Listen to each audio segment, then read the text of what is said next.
暗闇に隠されたの満月この思い切りに自分の道が見ない終わりのない日食が世界に悪をもたらすしかし僕は新月を持っています風に押されてゴールに向かって進め圧倒的な暗さを突破するこの世界へ光を取り戻せTogether there's nothing that we can't achieve Our story won't end if we truly believe We can change the world With our eyes unfurled And soaring through the sky I'll never say goodbye Oh come and take my hand As we explore the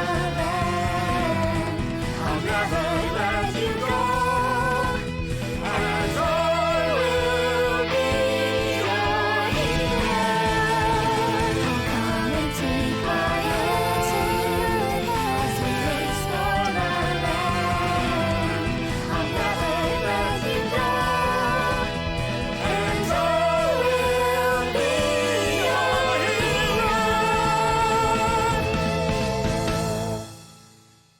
An entire month has passed in game time since the events of the Scrolls of Notcheck. So, just so everybody knows, each character and player will get a chance to explain what it is that they did over the course of the month-long break. Once we finish with each of those, I will introduce each of you all arriving back, oddly enough, the same way that you met, meeting in a tavern with an unknown patron. So, lots of stuff to go over with that. In addition to that, chat room, there's a big surprise in this session. I can't wait for you to see it. Today's session might also go a little long in order to get you guys on track, which is a thing that might happen. What a shame. More D&D. No, more D&D. I'm you do. Look, I'm just saying it might go a little. But other than that, there it is. And so, let's get started. For once more, a divine wind begins to blow through Glies. Hell yeah. He said the thing. He said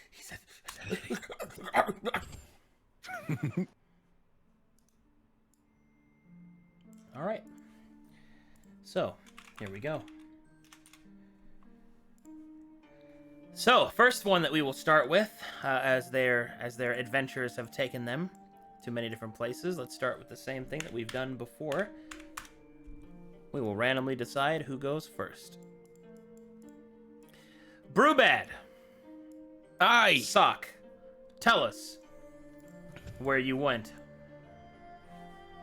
Well, Brubad don't like no kites, so he came straight back to Alexandria. He didn't go nowhere. So, first thing that he did was the book that he got from the library in the abandoned monastery. He would have posted it, or whatever the equivalent is, back to Calcates, to somebody special.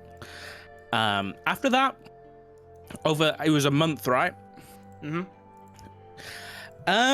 He would have been invited to stay with Scribbles, and he would have done so, but we were talking just before, he would have snuck off every night. So he would have stayed there politely, but every night he would have snuck off to a bar somewhere and have been drinking unhealthily and contemplating everything, considering he's lost his patron and there's a new one and he doesn't really know what to do much, but he'd pass the time gambling as well. At some point, Scribbles has given Brubad a tattoo above his right ear of a 6-pointed star to remember the tale of Notcheck and what they went through. He would have been in his, more sober times, gathering information from the patrons in the bar about how best to survive Glies, because he realized that it's a bit of a tricky place with fables and eyeless and mist monsters everywhere. He also would have been, in whatever way she likes, communing with Jessa. Maybe not so much on the face-to-face, but trying to help her out a little bit and, do some insight checks into her and look into what's going on with the eyeless and where that's at. Other than that, I think that would have taken up a lot of his time. He's been fiddling with the Lawkeeper's scepter a little bit. And he probably would have attended a Metallica concert. Alrighty then. And so, as each day passes, Brubad grows closer and closer to a destiny that he does not yet know he possesses. Near the end of this month of rest and reconciliation with all the events of the Scrolls of Notcheck, he receives a parcel requesting his presence in the Adventurers Guild Hall. This parcel comes directly from Fala Jin, the Cleric of Fate, met at the end of Scrolls of Notcheck. A woman who has proven to be a fastidious ally, not only lawyering on their behalf as a barrister, indicating that you were not guilty of the noble's death, but rather your indispensability in the great task that you had performed. For the recovery of the Fable of Notcheck, did many things for the scholarly society of the Adventurers Guild. First, it proved that fables were real, that they were not some kind of mystical allocation by the Glean natives. But what is more disturbing is that they are full worlds in and of themselves, in which the demi-plane existence operates outside of the astral tether. Now, what that means is, for the layman, is that they are a world that does not take up space, which is unbelievably powerful if used properly, and terribly dangerous if misused. And so, the scroll was taken not to a museum, but to the personal collection of the Archmage of Glies for study and safekeeping. You once more enter through the grand double doors into Alexandria's Adventurers Guild Hall. The sound of conversation, the clinking of glasses, and of adventurers going to and from their daily routine, does not greet you as it normally would. The Adventurers Guild Hall is mostly empty. It is a bit early in the morning, but there should still be somebody here. And then, Fala Jin stands up from her table. Ah, you have finally arrived. Come. All right, love. Yeah.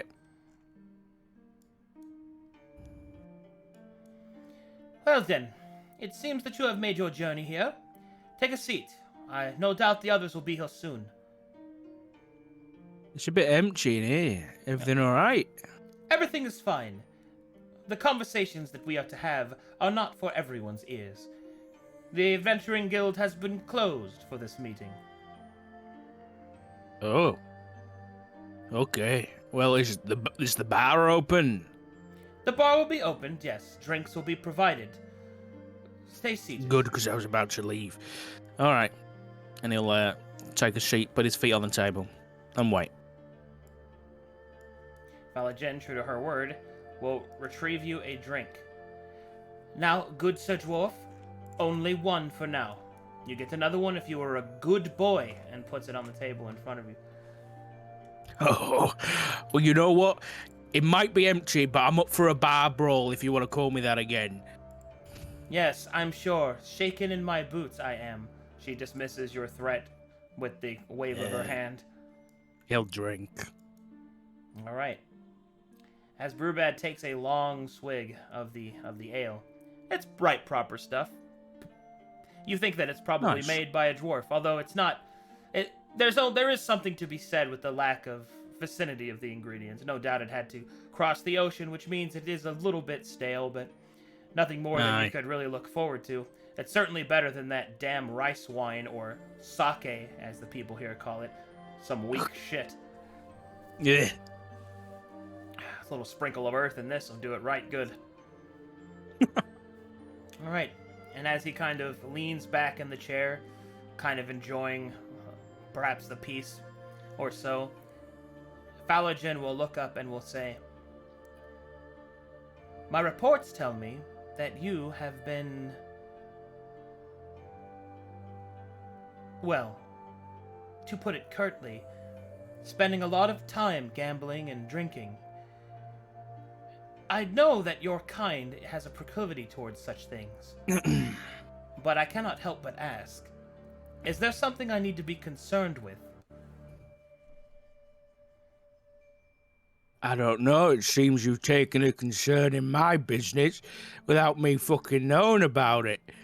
So, I ain't gonna fucking answer that question. If you want to be concerned, but I'm here for a reason, and I'm the only one in this fucking bar. That means I'm important. Alright? So, keep your small talk to yourself, and I'm gonna drink my drink and wait for my friends to walk through that fucking door. Phalogen will kind of lean back. Well, dwarven courtesy still seems to be true. Fine then, have it your way. And then, the next destiny darkens the door. Destiny darkens the door. That was good. 3Ds. Well done. Alright. Alright, here we go. Oh, God. Need your token. let me give you a long rest here, real quick. Alright. Analyst, go ahead and explain what has happened to you in the month that you've been gone. Alright, so once we got back from the lovely fable, I was a little saddened and disheartened about the ice lake. So I beseeched the laughing swamp, where I found a new mushroom, since the other hat was slowly deteriorating through time, as well as I had a sword. And I wanted to learn more about the sword and Sai's teachings, so I went to his old village. And the flowing lands called Dozo, because I was a bozo, but they taught me how to use the blade precisely. A great finesse of the blade. And now I believe I could probably kill more than just a mosquito now, so that's promising. No more 3 clash failures for me! I hope! In the midst of this midlife crisis of dancing in the laughing swamp, getting high, boofing every single mushroom, the lore behind choosing different hats to wear is finding a mushroom that cannot be boofed. Therefore, it is worthy to be atop my head. Which is what I found in that laughing swamp. Lovely purple and green mushroom that could not fit in my rectum. But one day it might. As the red one did. All right. And through As your... well. Oh, go ahead. You had more. Go ahead. I'm sorry. Sorry. I thought... After all those dancing about grabbing a new mushroom in the midst of all this chaos of this month, I was missing my dear compatriots. And I met Scribbles' parents, who helped me write letters, and I became Metallica's pen pal as he was in bard camp. So we sent many letters. I drew pictures. It was adorable. I sent a couple mushrooms, but I think they may have gone bad. That's it. And so... a new silhouette of Analyst darkens the doorway as the month and his journeys and his training have changed him.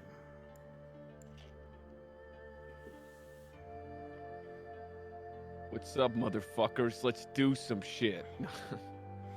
Alright, go ahead and walk on in. I was so... Alright, go ahead. Walk on in, bud. As you walk inside, Phalogen will look up. Ah, it is the samurai. Greetings. Come, take a seat next to your fine friend. Oh, Brubad, is that you? It is, it is, it is. Yes, it's good to see you. You've, there's something different about you. I look beautiful, don't I? Yeah, you do. I What is- also... Oh, go ahead. Go ahead. No, what's changed? Oh, well, you see, I used to have sticks on the back of me that were kind of like little wings. But they've slowly grown, you see? They've grown. I'm a big boy now. I'm like a butterfly. I'm a beautiful butterfly. You're maturing. One could That's- say that. That's nice. It's nice. Yeah. Well, What take a about seat. you? I ain't done nothing. Nothing's changed. I'm just me. All right. Is that drool or is that just beard dripping down your beard? Or a bit of both? Probably a bit of both. And I ain't gonna wipe it, so you can just watch it drip down my chin. Could I collect some in a vial? Aye, go ahead. Could be a good lubricant. My God. Oh yeah, dude. Vial of Brubad. Salivated beer droppings. All right. Add that to the old notes. So I just gotta track that one. never know when that'll come in handy. Oh, it's you! Hi! Was I welcome here? I don't know. Yes, I'm of just- course. Take a seat. Soon all will be made clear. All right. She'll kind of pinch the bridge of her nose as a third destiny darkens the doorstep. Oh boy, oh boy, oh boy. Aren't you tired of being nice? Don't you just want to tell me your backstory? No. What happened over your month, Scribbles? So, after throughout the last month, Scribbles has been spending time at her parents' house in Alexandria. But when she returned home, bloodied, muddied, with all these carvings and markings of the moon, her parents weren't particularly happy, but they sort of glanced over it and opened everyone into their home with open arms. She's not been feeling quite right since the events of the fable, and she's constantly she always has this overwhelming sense of dread just lingering in the back of her mind, and she has nothing but questions without any answers. But when she's at home, she's usually just helping her parents with the chores around the house, cleaning up after Brubad, and when she's not doing that, she's been spending the bulk of her time trying to understand the secrets of the moon and what it is to be an author, but she's not been getting anywhere. I haven't got much going on. She's a very simple tiefling. Very well. Oh. And so, Oh, you got more? Go ahead. As she walks in, she looks mad. Brubad, I asked you to take the dishes out. I'm sorry. I thought I was going to be late to the bar. It's fine. It's fine. Just make sure next time we go back, please clean up after yourself. It's good to see you. I will. You look well. And she just quickly sits down and. Valajan takes a will deep nod. breath. So, you're here. I take it all as well. Aside from Brubad being a slob most of the time, things are as they I'm are. here. I'm talking about you, not to you, Brubad. All right. Put him right here. Valajan. Go ahead. Is there anything to drink, please? Hi. Oh, One I've got moment. something for you. Analyst, Sits out it's the good to see you. vial of Brubad's salivated beer droppings The right in last front of time, you brought something into my home, I'm pretty sure it was still breathing. I'm okay, thank That you. was for Metallica. It was a small little swamp toad. Did you send it to him? It probably would have been dead by the time it arrived. It would have been so metal. She just looks at him with just a look of disgust on her face.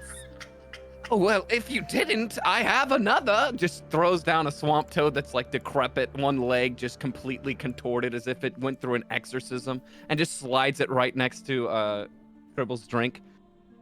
And it has a nice little like bow tie made with like grasses and moss. like it's a little gift wrap. Can you send this to him? Sure, I'll. She just slides the vial and the toad like to the next seat down. I'll be sure to send that. Editor's note: she didn't. All right, Volagin will kind of do that thing when you heard somebody like talk about some personal stuff and you're just like, ooh, you kind of like don't look away. That's kind of what she's doing right now. As another destiny darkens the doorsteps.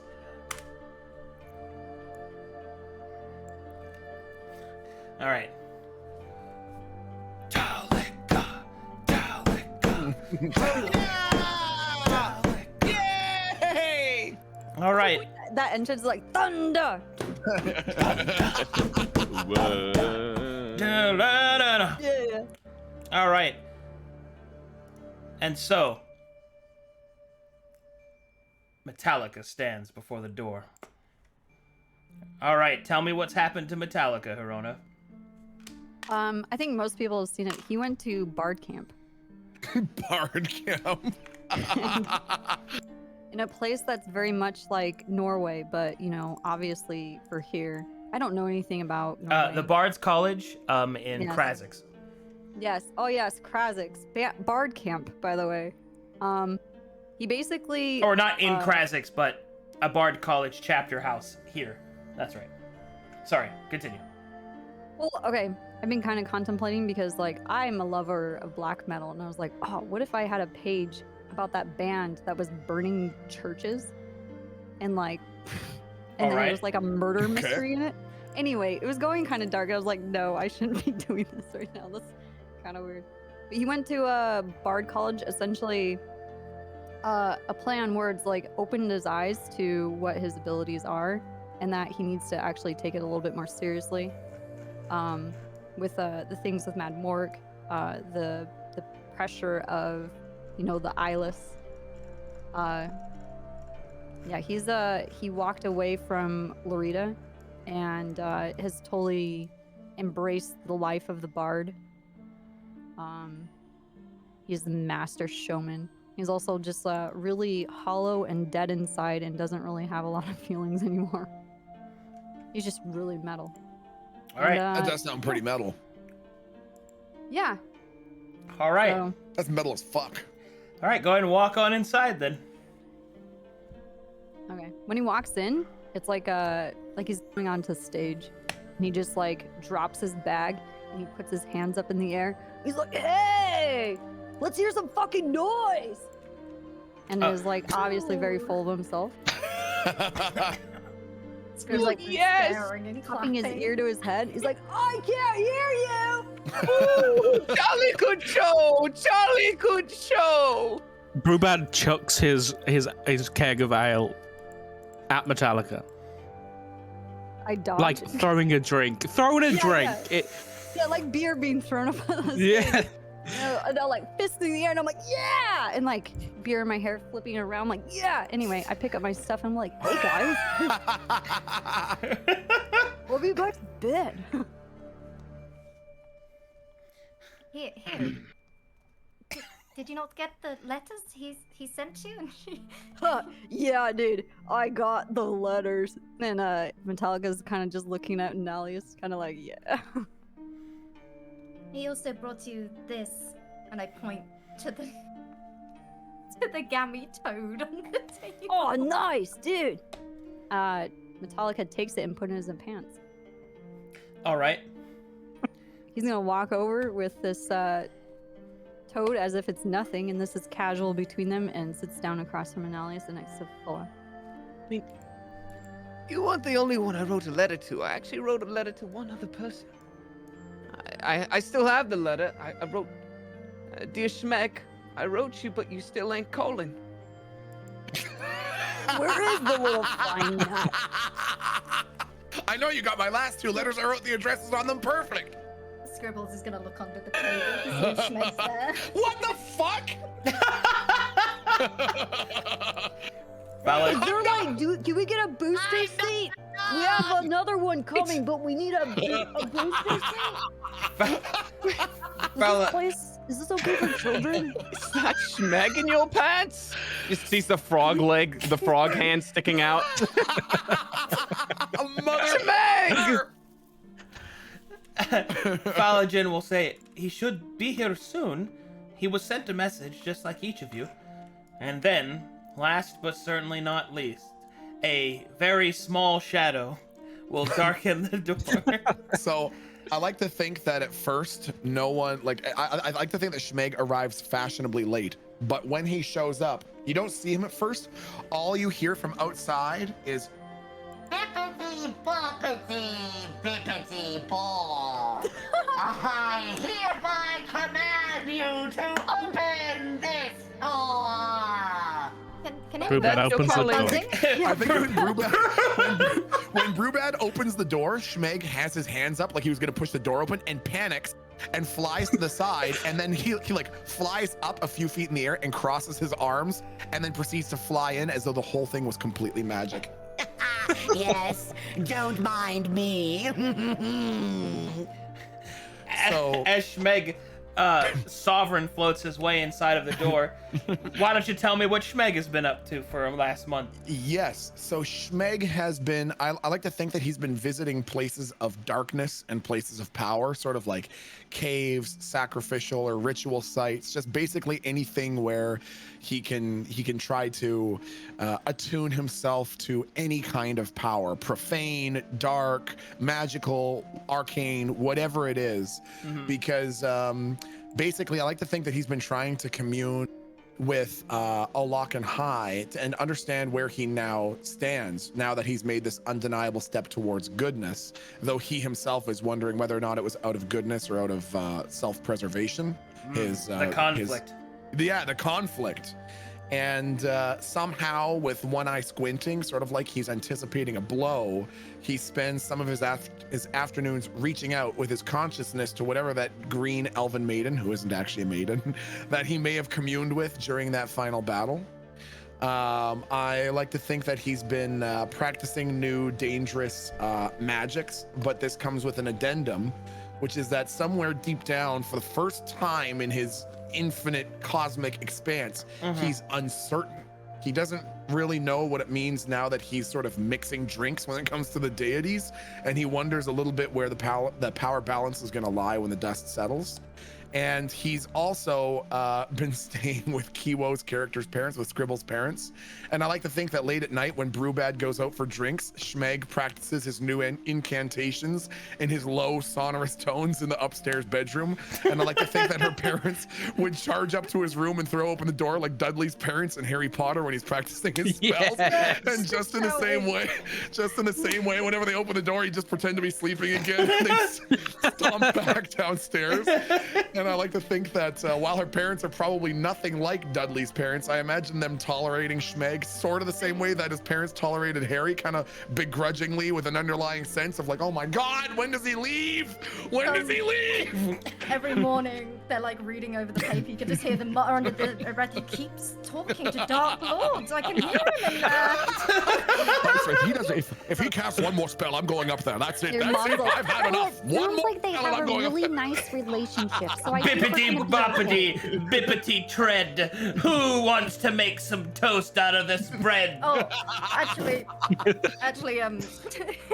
half of the doors have been removed from their hinges in Scribbles' parents' house. Bippity boppity bippity brime. I've said it twice. It's not my turn to wash the dishes this time. So I like to think that as Schmeg enters, he is on the inside, there's some way buried deep down. There's some turmoil as Schmeg is trying to understand his piety in the eye of Alakan High. But on the outside, it seems like Schmeg certainly seems more powerful, or at least maybe more confident in his power.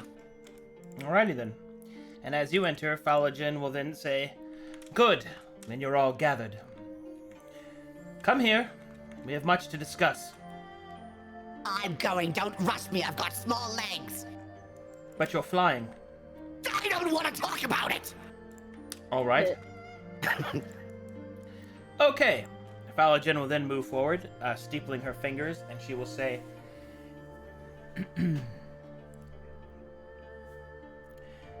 "Now, you have all received my message, for I have gathered you here for a very specific purpose. A very important one. One that may very well shape the future of Glies. One that will take a careful and steady hand. I have also called others here.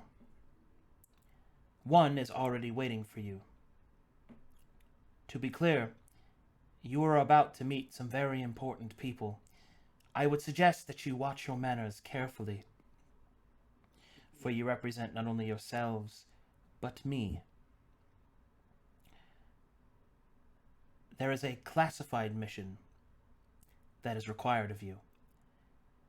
And when there was a search for those that would seek such things, I put your names forward. For despite your proclivities, you were most effective. And what we need right now is effective. So, come with me. There is someone that you need to meet." Alright, and she will stand up and will lead you towards the back room. Does everyone follow her? Schmeg, like a mosquito, would try to land on Brubad's back as he stands up as gently as possible and hitch a ride. Metallica's gonna Brubad- quickly finish Brubad's beer and then follow behind. Nice.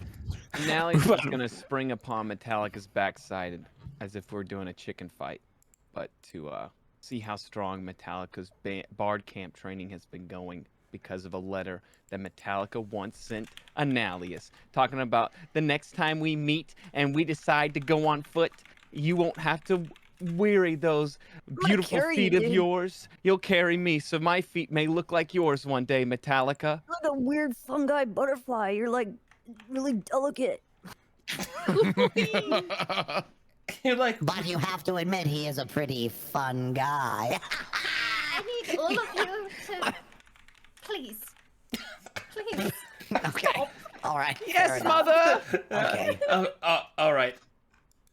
And so they will lead you to the back room. Alright. Oh, come here, Metallica. Sorry, my bad. You okay? What'd you say? I'm good. Oh, okay. Alright, and then Falajin will lead you to the back room, and then you will see that she will stop, and then she will give a curt and respectful bow to the man on the other side of the room. Scribbles follows suit. And you see, everybody can start moving in now. You see this guy. Oh, I didn't know if we were supposed to be. The vizier. The vizier will then speak. "Greetings, salutations. Falajin has spoken very highly of you. Please, take a seat."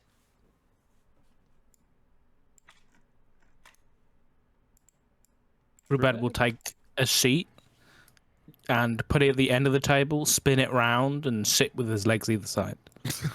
Okay. Analyst is gonna move his chair over and just sit in the restful monk, or the peaceful monk. Metallica has his feet on the table like he normally does. Yeah. Schmeg, attempting to seem intimidating or powerful, will be hovering about a foot off of his chair with his legs crossed. Okay. Oh, please. And Scribbles is gonna like swat towards his feet. I think you They're get clean. My feet are the most perfect feet you've ever seen. Sit down. They are perfect. Sit down. Put your legs down. Case it's normal. Oh, just as a note, Brubad has no weapons. He has no scepter. He has the Lord Keeper's robes on, but he's shirtless underneath. And he looks very unprepared. That's all. So like the dude. I don't know who the dude is. What? Dude abides. You don't know who the dude is? The dude Lebowski? abides? Oh my Yeah. god. Do you abide? Sock, watch The Big Lebowski. You'll love Oh it. my god. All right. Okay. So the vizier will then smile slightly despite himself and will say, "It is good to see such merriment. There was a time when such things were in short supply. Unfortunately, as much as I would love our exchange to be pleasant, there are dire tidings. But there is a person better to explain it than I. And now that you are all here, I will summon him." And then the vizier will summon Okay, now. forth his magic. Power begins to flow around him as he sends off a message and takes a seat. He shall be here soon.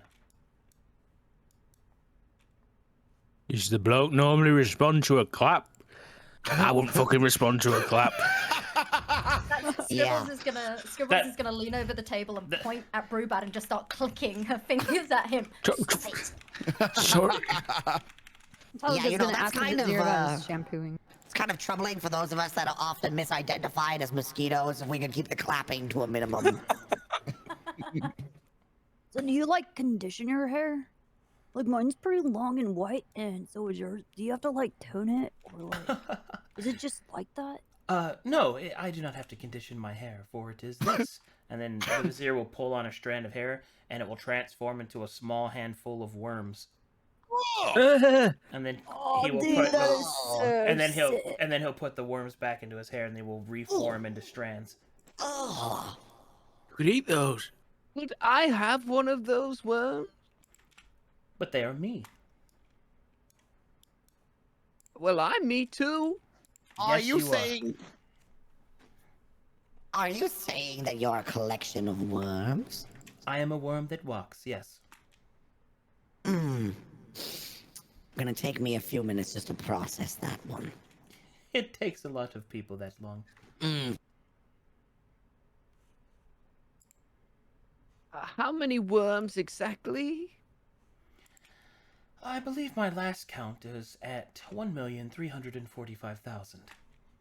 You count it? Well, of course. Do you not count the hairs on your head? Oh yeah, I do it No. all the time. What the hell is wrong?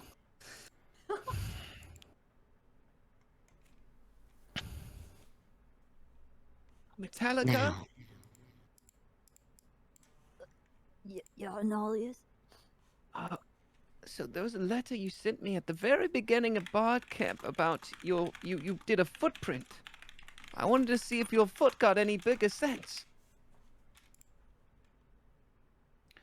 All right. And it's at this point... it is at this point that magic begins to swirl around the room. Oh, it has gotten bigger.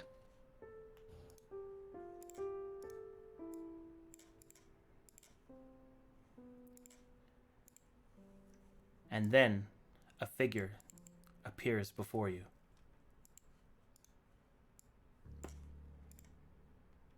An elven man in long, prestigious robes, marked not just with the symbols of Calcatesh, but also with Glies. A pair of bifocals astutely placed over his nose, and a right arm made entirely out of shadow holds his staff. The vizier will stand, as will Falajin, as he appears, and they will both offer a bow of respect. Meg would, He returns the bow. Oh. Schmeg would hover 1 foot higher. Metallica's just My gonna- lord, I have instructed them that you have, well, much to say to them, and by Falajin's suggestion that this, I believe, is the group that we are looking for to handle our problem. Azalon will study them. He looks like a very severe man. as most elves are wont to look. He looks tired, but he doesn't look much older than, I don't know, the youngest not dwarf person in your guys' group. His shadowy arm kind of reflects light almost. And he will lean his scepter up against the desk, or I guess long table, and kind of lean forward with his good arm and kind of just lean against the table and study the 5 people that have assembled. And then he will look to the vizier and ask him, how long have you had with these folks? A few moments, my lord, but Falajin has given us a very, very intricate report. Allow me to explain it on her behalf. These individuals, it would seem, my lord, have performed a variety of tasks and deeds that would put them to a higher level of dependability. Not only did they uncover the secrets of the fables, specifically the one of Notchek, now within the Arcane Emporium, but rather they entered the fable. They fought against many creatures and conquered its recesses. There have even been reports that colors were found there. The vizier will look at Azalon with a knowing look, but will reveal no more than that. Neither does he. He's kind of stone-faced right now. In addition to that, it seems that they conquered the spirit within, trapped, and have revealed to us something else. Something most heinous. It would seem that the threat from Calcatesh, brought on by goodly Saren, was not the only being of such a hive-minded cluster. The vizier will then push a document towards you. The document explaining about the eyeless ones. The eyeless ones, for anybody who doesn't know, and also to get Moon up to speed, the eyeless ones are a sort of a Depthar-esque being, except they are not undead. They are more like the aliens from Alien vs. Predator Alien, like Aliens Alien. They are xenomorphs that exist within the astral sea, and they can also travel it without any vessels or anything like that. They move to different worlds, infect them with their genealogy, much like the Tyranids from Warhammer 40k, and are able to replicate and spread and mutate themselves. They are called eyeless ones because not only do they not have eyes, but they see the world with the sight without sight. They see souls and auras, which has made them very effective at hunting down their prey. Thankfully, the war between the Gith and the Githyanki, all those many years ago, within the First and Second Era, has rendered the eyeless one force to be quite weak. However, long ago, Glies was infected with an eyeless one, and only through great efforts from Maltos and Ragdar was the eyeless one threat able to be stopped. And thus, as is with most things, the mystical mists that contort themselves in Glies are in fact a reactive agent placed there by Ragdar in order to defeat the eyeless ones and to keep them in check, kind of like a disinfecting fog. However, it would seem that the events of the Great Calamity in Calcatesh and Saren's ascension to the Brass Queen and the subsequent separation of said powers have resulted in the Silver King, a Deptharian hive mind, to make its way to the east. This has set the Mist into overdrive. To overcompensate for this new threat, one it was not designed to handle, has caused it to cause mutations and to basically turn the wildlife of the area against itself.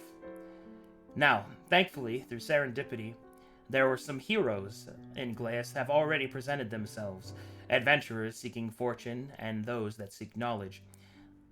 Some have ventured into the mist and have, for the most part, placated it for now. And as such, trade and travel have opened up once more between the east and western sections of Glies. But this in and of itself brings a whole myriad of problems. Not only is there now old tensions able to rise once more. But that means, once again, the Eclipse turns its eye towards the west. And the xenophobic outlook that many still yet harbor towards Alexandria of the Glaean people have been slowly beginning to rise. These fires, you yourself, Azalon, you have been putting out through various diplomatic actions and things of that nature. But as it yet still remains, there is no singular person for you to talk to. It has been a very difficult journey, in fact, to try and reach any sort of consensus with the different kingdoms. For the Glaean people have no ruler. They have no singular entity to speak with and to edict laws on their behalf. They once did, many years ago, when the cycle of the imperial line was decided by the Seat of Elements, an island of great mystical power that lies just off the northern coast of Glies. But its magics are so permeated and its mystique so veneer that even you yourself have only barely begun to delve through its secrets. Furthermore, the people will not recognize a Western ruler. They will only follow those of a native ruler. Thankfully, your communion with the Dream Realm and your good standing with Own and Woad through the events of the Calamity have given you a special insight. For the kami of the yokai that rule from the Heavenly Falls within the Glaean Dream section have begun to move, to spur, to prepare for the coming of the Emperor once more. This Emperor will be born as a child, if they are not already born. And this child will be chosen by the natural, cyclical mandate of the heavens. And perhaps, through the ruling of Glies, may bring them together in a united front that you might finally make headway with uniting all of Verum with itself. However, there is one problem with that, and that is the Pale Emperor, the one that lies far to the east, who currently, through various pieces of leverage, which I will leave to you to reveal, has made it to where you cannot perform active war against, but who will no doubt seek to kill this child. For the Emperor cannot be challenged by a reasonable claim. For if that were to happen, he may lose the fear of the people, which is what has kept him in power for so long. And as such, the Eyeless One report, the reports of the Black Silver Syndicate, the reports of Akuma rising up from all directions, and the movements of the Akuma Kami, also in equal measure, have led Glies to the boiling point, to a very thin red piece that at a singular moment can erupt into all-out war across the continent. Unless an emperor is seated. And such, the vizier, through the recommendations of Falajin, has brought to you these 5 that could move unfactioned, unseen, with the strength necessary to protect, but with perhaps the size and subtlety to not be seen, so that the young child may yet still grow and reach what it seeks. There you go. Scribbles is gonna lean over across the table and, my lord, there's more to the Pale Emperor than just that. The things that we saw in the fable. He seeks to rewrite history as we know it, and he's going to harness the remnants of the Violet. Out of character, is Scribbles a wizard or like a warlock? Because of your level and knowledge, you can tell that she's a sorcerer. You can see the veins of magic moving through her. Yeah, roll me an Arcana check, Kiwa.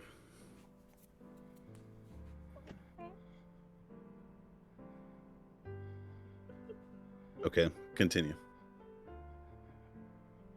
That's all I had to say, and she sits back down in her seat. She looks very anxious. I think Schmeg would levitate another foot into the air, probably a little bit uncomfortable, wavering a little bit, and say, By the way, bippity boppity bippity bold. We were all promised 500 pieces of gold. I don't know if this is the appropriate time to bring. I'm just okay. Scribbles yanks on his cloak. So he sits in the He misses the chair and hits the floor. Just don't know who else to bring it up to. It's just 500. All right, fine. Uh, Later. It's a later thing. Azalon will hold up a hand and then gesture toward the vizier, and then he will say, "Give them the gold, then." Of course. Wait. There's no need for that. I have a gold coin from back in the fable, remember? The vizier will summon small sacks of gold for you. Oh. Excellent. All right, I'm on board. Azalon will look at Analyst Penetratius. Yeah. And he will say, if you would, good mushroom fellow, perhaps I might look at that coin. Oh, from the fable? Very well. No. All right, one hand, up we go. Scribbles is like face palm, like she's peering through like the cracks in her finger. Like, why is this happening? What is happening? Without Azalon looks up. thinking, Azalon Metallica looks reaches over unfazed. and holds back his hair. The vizier will That's- raise only a single eyebrow, which is all you get from the both of them. Lift my hair real quick. It's gotten longer over the days and the past got you, dude. weeks. I will now pull out the coin that I gathered from the fable in the crypt, or in where I got the lore keeper's robes. There's that other.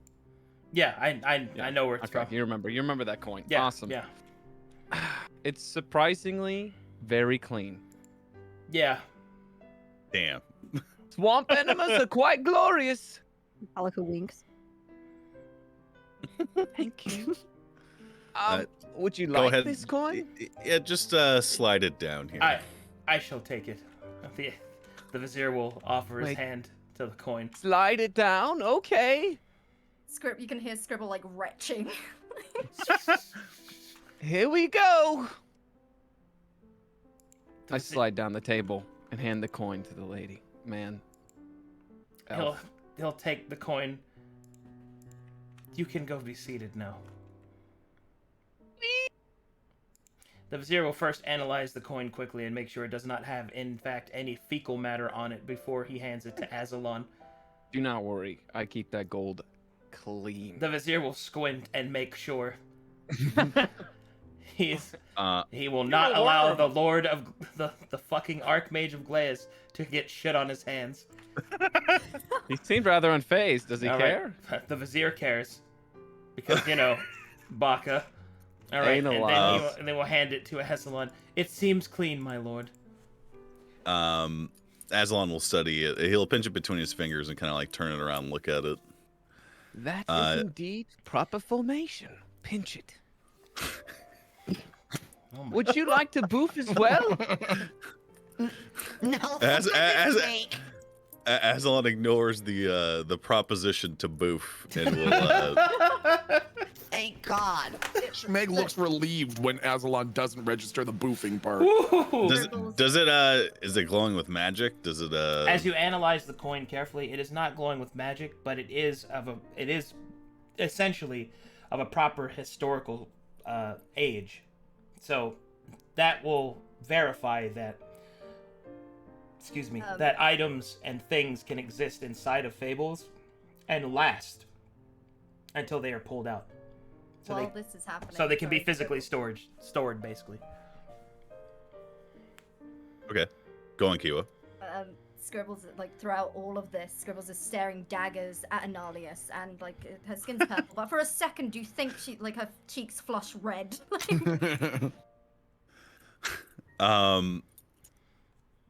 Azalon will put it back on the table and slide it back to Analyst. It's like we're playing that football game with the piece of paper. Oh yeah, yeah. So I mean, Tell them the about elf- the crystal. the elf will clear his throat after Metallica says that, and he will say, "Well, yes, that is part of what I wanted to talk to you all about. We could start with that, or we could begin with the other questions that I had for you.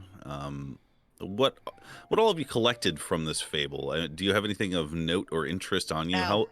No. I could take it from you. Well, we I have a collected some ring. crystals in an eyeless. Scribbles is gonna pull out her spellbook, and inside, like, she opens the pages, and you can see there is an old, like, flower crown that's been dried out, and she's gonna slide that across the table too.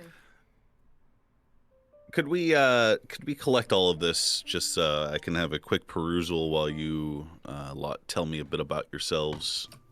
I think Schmeg would be. Go on. I was gonna say, I think Schmeg would be patting his pockets, going, Green ring? Green ring? Who knows what that? Green ring? Never heard of anything. Don't know where that came from. like Bilbo going nuts. Green ring. Who found that? Who mentioned that? Not Schmeg. Schmeg, it's painfully obvious you're wearing the green ring. Your fingers are microscopic. You have this big, huge trinket on you. It shines! Schmeg would take off the ring and slide it across the table. And now, as the ring slides to rest in front of the two of us, the vizier will look down with a very concerned face. Azalon looks like he's got PTSD since the last time a ring got thrown at him. It was the end of the world. But he'll stop and he will hesitate to touch it, and then he'll touch it and pick it up. All right. Somehow, some way, to both astounding scientific meaning and also ominous as hell, this ring bears the same color as one of the seven. The presence of Falcon Bladeweaver is faint, but yet still somehow remains within the ring.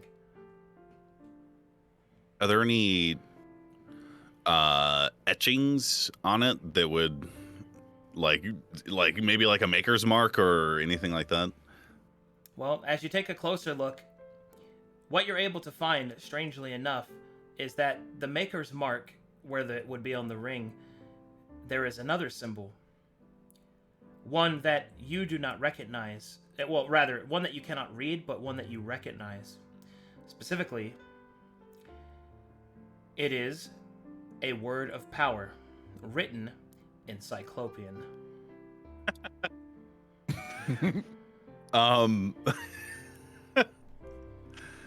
Okay.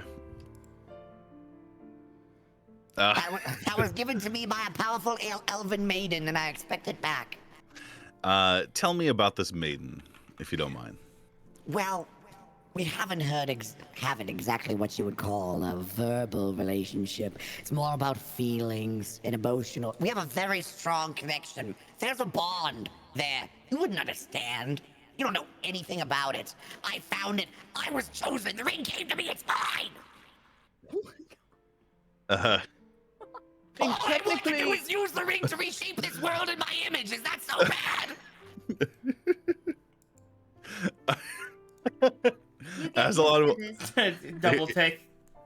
He'll put the ring down on the table and stand it up and then like spin it and like let it just kind of like fall like right here. He'll say, "What else have you got then?" The horned one, or rather the one with crystals floating around his head, mentioned crystals. Okay, like, so like there was like a cave. It was like a cavern. It was like rocks, and it has like a hole. You could walk in it, right? Can you imagine that? Like in your head, right? Sorry, I had to stop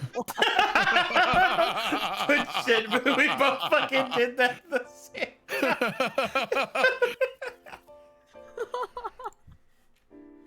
Okay, like in each one of these caverns, there were crystals, right? And there were like different colors, and I've got crystals around my head. You can see them. They're right here. He's pointing. And then when I would pick up those crystals and I'd hold them to my head, I could sense something. I have like like mind powers, man. And then like if I held the crystals together, they fused together and they made this giant fucking star. And it's all these different colors. And I consumed an eyeless and it lives inside me and I'm totally fine and don't kill me. Wait, you consumed what? I'm just borrowing it. Listen, there's nothing that any of you could say that is surprising to me. I am in the business of, I hesitate to call it a business because that belittles our purpose, but I am well learned when it comes to handling people who have a penchant for sticking their hand into the fire or taking things that they shouldn't, ingesting things that they shouldn't, or seeking knowledge that they shouldn't have, acquiring items or tools or weapons that they should never wield. All right, so it's important that you tell me now what you have done while you are in Glies that you think might have an effect in the future so that we can curtail whatever effect that might be. Just as a quick side note, as Azalon is talking about shoving hands and consuming, Schmeg is just staring directly at Analyst. What?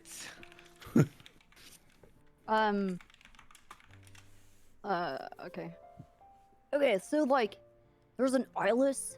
It has like no eyes, right, dude? It's like me, and then he puts his hands over his eyes, but then there's like no eyes. And they're like, they consume like everything. Anyway, I consumed one, and now I have their sight, and I can see what they see. And I can like devour their memories and shit. But then fucking Brubad's giant bitch girlfriend that likes red, she was like, I'm gonna fucking kill you. What was her name? The vizier will then girlfriend. Say, I believe this one is referring to Jasa of the Red Pantheon, my lord. The patron of one Brubad Stormfinger. Aye. Go on, sorry. I'm queued up, but I'm not ready. Go on. Dude, that happens all the time. I gotta go to the bathroom, but you guys keep going. I'll be back. She said that she wanted to get rid of the eyeless, and then Brubad told her that I had one of them in me, and that she wanted to kill me, and then she's like, fine, if you're gonna have this thing, then you have to go do my mission for me, because I'm a dumb, lazy bitch. Azalon will look at Brubad then, as if waiting for like some kind of counterpoint. Look, a good friend of mine has a certain disposition for the ones without eyes, and our good friend over here also has a position of consuming ones without eyes, so it was a tricky situation, but we handled it. There's no issue, okay? Just let it be known that his previous deity was making a heroic speech meant to steal our fears against the coming darkness, and Brubad walked the fuck away in the middle of the sentence. Just walked away. Never saw him again. Never saw him again. Just walked the fuck away during the middle of a speech. Who was your patron before? He was a cock named Regalia.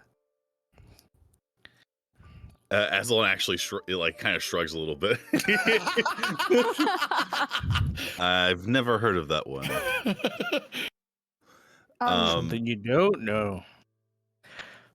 Metallica's actually going to go through a bag because he took a series of the crystals. There was one formation that they had created, and they tried to see what they could do with it. Then I took extra samples, and I gave them to Analyst, but through our pen paling things, because he was in a swamp, he sent me the crystals, and I just held on to them and just like kept them with me during my bard journey to see if there was anything I could have done with them. And then I have 6 of them. And I'll set each of those 6 crystals on the table and push it towards the vizier to see if he wants to look at them. Oh, shit. Well, as each crystal is placed down and its color yet still remains, the vizier's eyes keep widening more and more and more and more and more and more until the 6th one's put down, and then the vizier looks up and looks at basically doing this. So I was like, he's like, here it comes. Here it comes. It's really cool. If you hold them together and you use your like mind powers, They snap together like magnets. It's magic. And then once you put down 6, the vizier will say, "Is there any more of them that you have to put down?" The last, we don't. The last one is, I believe it's with the Pale Emperor himself. Yeah, that was the thing I was saying. What? Pale Emperor has a crystal, and he fucking dipped.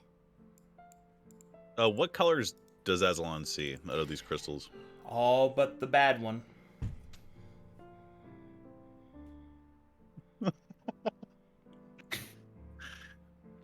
It's like Vietnam 2.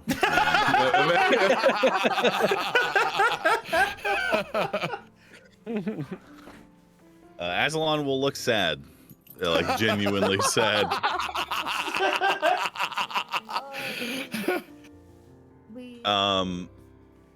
But he'll gesture for the vizier to grab the crystals and kind of move them over to him.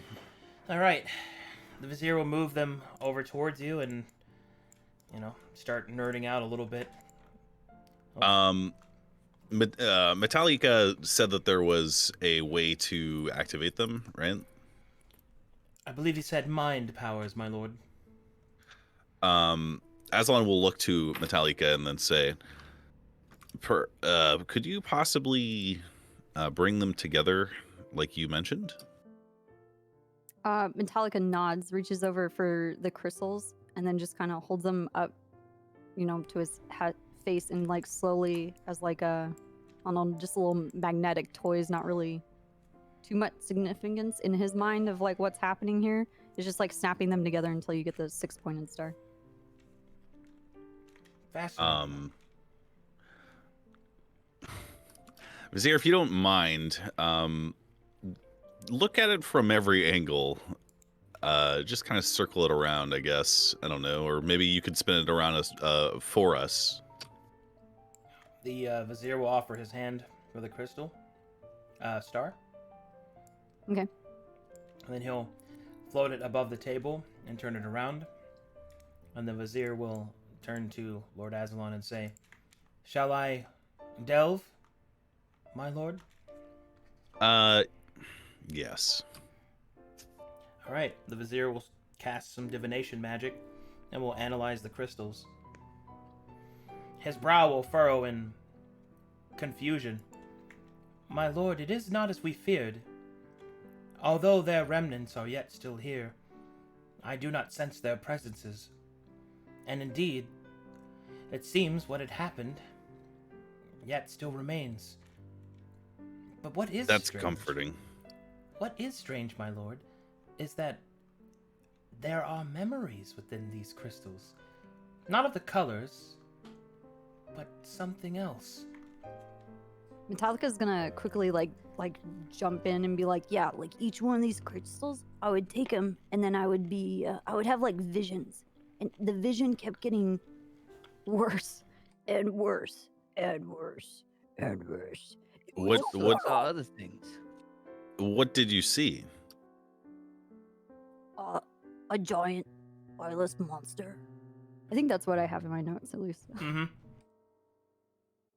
Akin to what it is you ingested? Almanacs. Almanacs. Azalon will ask, akin to what it is you consumed, Brubad, or is this a different eyeless creature? Oh, Brubad looks offended. I did not consume nothing. The only things I consumed were Listen, yes, as far as we're aware, the same creature from all the crystals is the same creature that was in these, that is now in Metallica, I think. Oh, right, it was him. I have experience with these creatures, or I hesitate to call them creatures because they are all kind of an extension of one thing. They're like cancerous, undulating, evil things. Or rather, part of me traveled the stars long ago, and I saw something that definitely sounds a lot like what was described in these documents, and he possessed something that was greatly useful in the Cataclysm. But even with that tool, it did not even occur to him that he could possibly destroy these things. His vessel, the thing that he traveled the stars with. So if you should encounter the eyeless ones, as they're called, I would recommend. There are some things that it's probably fine for you to tamper with and take upon yourself. I would qualify the eyeless ones as something that you should either flee from or seek to destroy. Don't ever. I knew a person long ago. Her name was Saren, and she made a pact with one of these. Have you heard them called overminds? He'll ask. No. I don't think so. No, that overmind went over my head. Doesn't ring a bell. There are several overminds, and I don't know the exact specifics because she and her friends were tight-lipped, much to my chagrin. But I do know 50 years hence that she made a very deadly mistake that has ramifications and repercussions even now. And somehow, some way, all of that stuff that she did, we're still standing, which is surprising to me, but we are still here. So if we are going to move forward, I need an agreement from all of you to first seek a cure for your friend Metallica to remove whatever it is he has taken upon himself. If that is even the case, I don't know that you know what you did, or Dude, I don't even know. Look, I did it so I can understand what the fuck it was. Cause I was trying to like eat its memory so I can know what it knew. And That's I pretty thought metal. like if these things are gonna come after us, if I like double agent and I like knew what they knew, then I knew where they were going and I knew how they would act, and then I would be able to kind of like be one of them and think like one of them and kill them myself. There are entire worlds that succumbed to these overminds in the Okay, past. never mind. I don't want to say that I doubt your ability to do that, because I've been surprised by even greater things than that.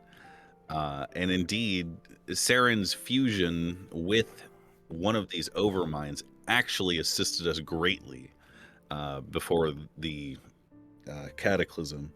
So 50 years ago, I would have been very angry with you, but now I understand that perhaps through careful navigation and oversight, that maybe we can turn this into something good. The thing that concerns me with you, and then he'll pause, is that you are a man. He'll pause again, as if like trying to. That is the vizier will nod in confirmation. Nod. I can tell immediately by looking at you and based upon what you've showed us by way of merging those crystals together, that you are a man that has a natural disposition for psionics. And indeed, it's very telling that you were the one to ingest that instead of any of your friends, because I understand the natural proclivities of adventurers. I understand that if it wasn't you, it might have been anyone else. But the fact that it chose you means that you are a double-edged sword for us now. And I ask that you try your best to not give in to temptation. Absolutely, dude. And then he like because he doesn't understand customs and he's kind of a dipshit, he just stands up and bows and then sits back down again. Azalon looks pleased. He's like, and then Azalon will do a little half bow from his chair, and then he will say, it's a tall order, and I know that you don't fully understand everything now, but when the time comes, I pray that I am able to equip you with the knowledge that you need to not make the same mistakes of the past. And then he will look at... were there any other items that were put forth? Scribbles she's gonna like slowly raise her hand. And here we go. Oh boy. Oh, here we fucking go. This meeting was going good. I think Schmeg would look at Azalon and sort of hold his hands to the side and go, Everything leading up to this is what I like to call preheating the oven. So I may have used my own blood to write in a fable and change the story.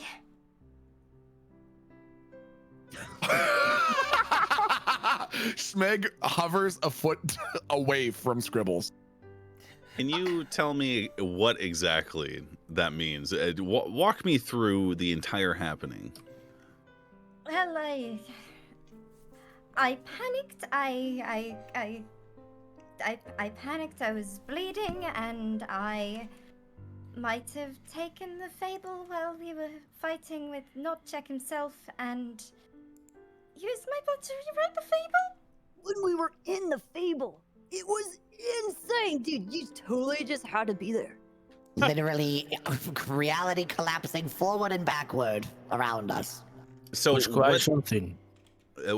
what I mean, apart from the demi-plane shifting and changing as such, do you feel different? Have you acquired new knowledge? What has happened to you after doing that? What did you write exactly? So a quick aside here, there, Kiwo. Your fuddy-duddy resulted in a few things. The things I told you about your apprenticehood, that is certainly something that you know in character. You know it because every time you fall asleep, his whispers are heard. Well, this happened, and she points to her forehead where there's this like moon-shaped tattoo. Go on. This happened, and I hear things sometimes, but it's probably nothing. It's probably due to stress. Schmeg sleeps in the room next door. He's probably talking to I can feel the magic seeping out of you. You're a practitioner of the arts. When you hear something like that, it is either, I mean, you look pretty not mad to me. So My lord. if you're yes. Misty step. Well done. She avoids eye contact. I think as you two are looking at Scribbles, Schmeg is behind you and he's sort of like shaking his head like, Nah, no, don't feel good about it. No, no. All that stuff about, oh, it's okay, I sleep in the room next to her. No, My lord. it's That not is made okay. of worms, There guys. is something strange about her guy's a markings. Do you recognize them? Do I recognize them? He will generate a larger image for you to see. And you see that although the symbols look like that of a moon, they look like something else.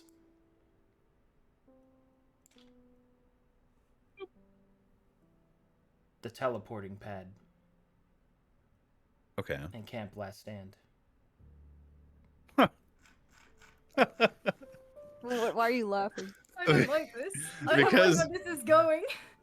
Actually, I don't want to tell you guys because you don't know. Never mind. no. But Azalon knows what that means. And the vizier will look at you with a knowing look and will misty step back to his fucking chair. Azalon will look angry, but like kind of like how an elf would look angry. He kind of like sits up straight and is like narrowing his eyes, and it just looks over it. And he will say, "I suggest you are candid with me." Nothing is forbidden. Ah, fuck. Did you just say it? Did she just say it? The vizier will begin to lose like his form as his worms start to shudder. Oh God. And then we'll turn to look down. What did you just say? Schmeg moves another foot to the side.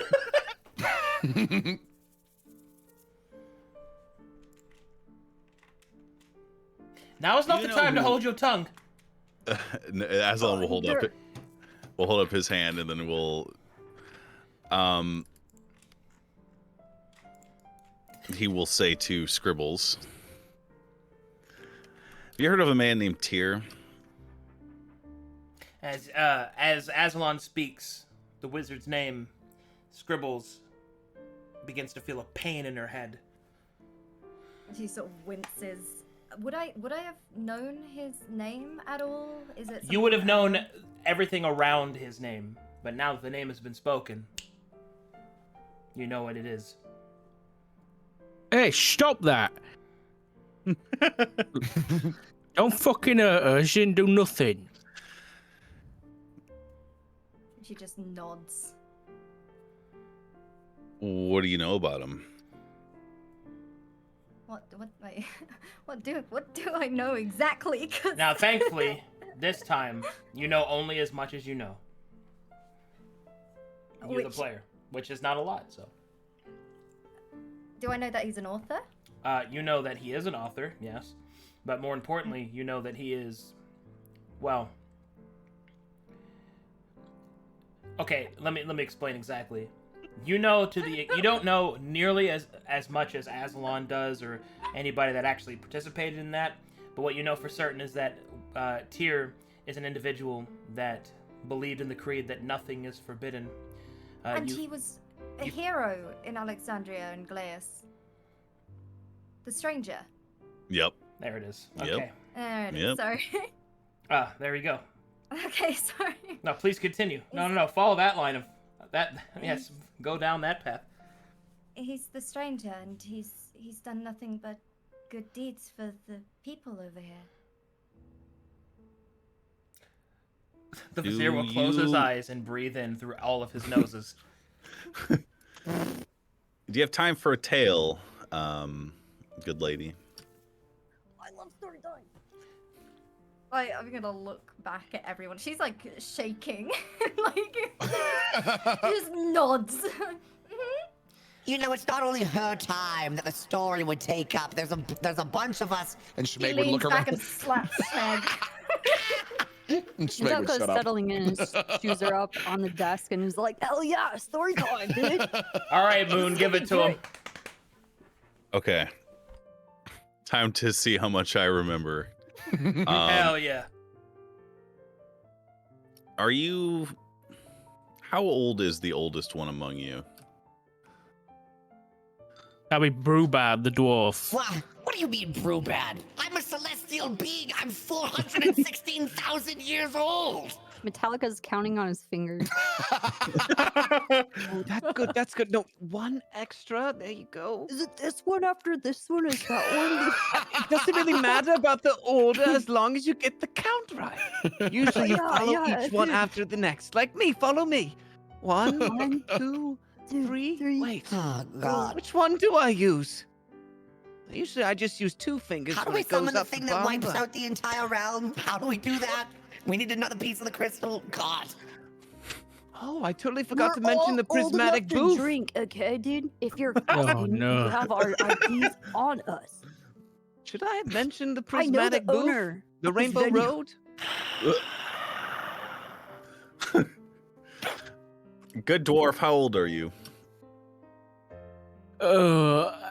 Last I counted, I'm 237.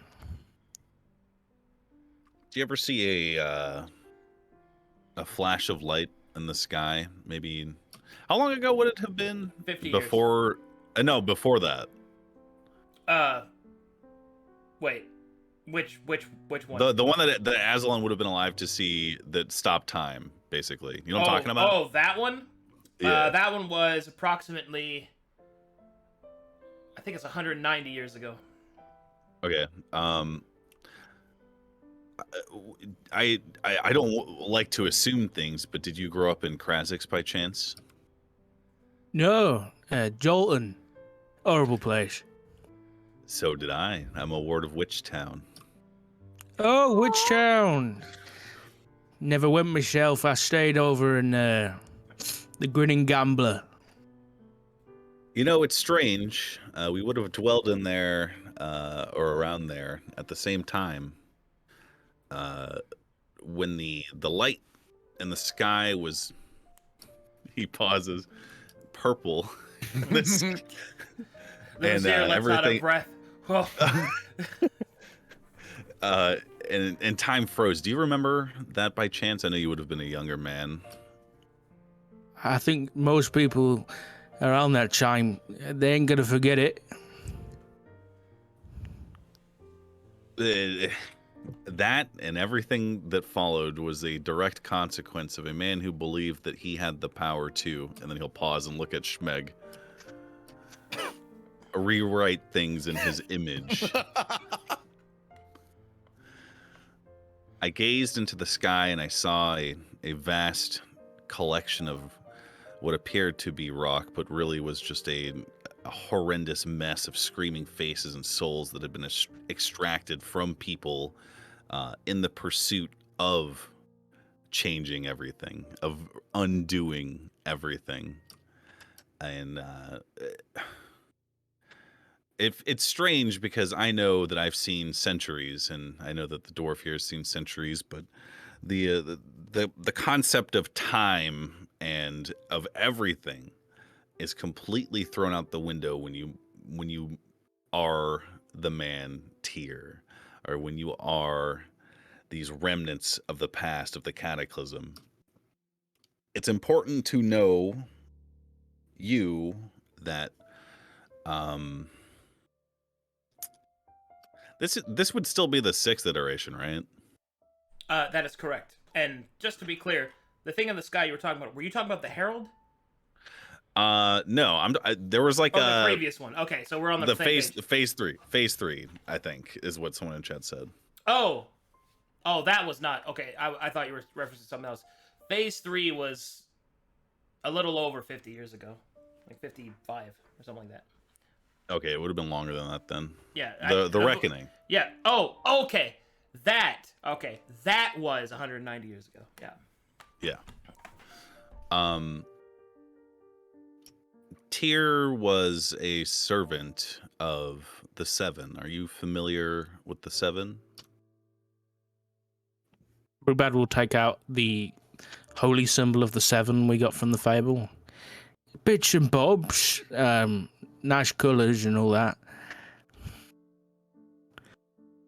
The Seven are they were worshipped. I'm not sure how much worship they get nowadays, because their wrongs were corrected. But they were men and women who existed in previous iterations. And iterations they're difficult to explain in any sort of spatial way. I would say that maybe. How familiar are all of you with? I don't know. I don't want to call it time travel. How about the Great Wheel? Have you heard of the Great Wheel? History checks, everyone. Faces. Oh, Yeah, Schmeg would just be looking around the rest of the table expecting someone to pick it up. Oh yes. Oh, I need ownership, Arcadum, if you don't mind. Yeah, But you don't have ownership? But just to explain it anyway for those who don't. Yeah, Schmeg knows it for sure, but maybe just in case anyone else doesn't know, just say it again. Yeah, dude. The Great Wheel and the Tapestry of Fate, as overseen by their respective deities, are the things in the fabric of the universe that allow things to continue. And the primary cause for the cataclysm 50 years ago was that the tapestry had a hole burned in it by or rather I should say perhaps one of the people that Tyr served in a previous iteration of our universe.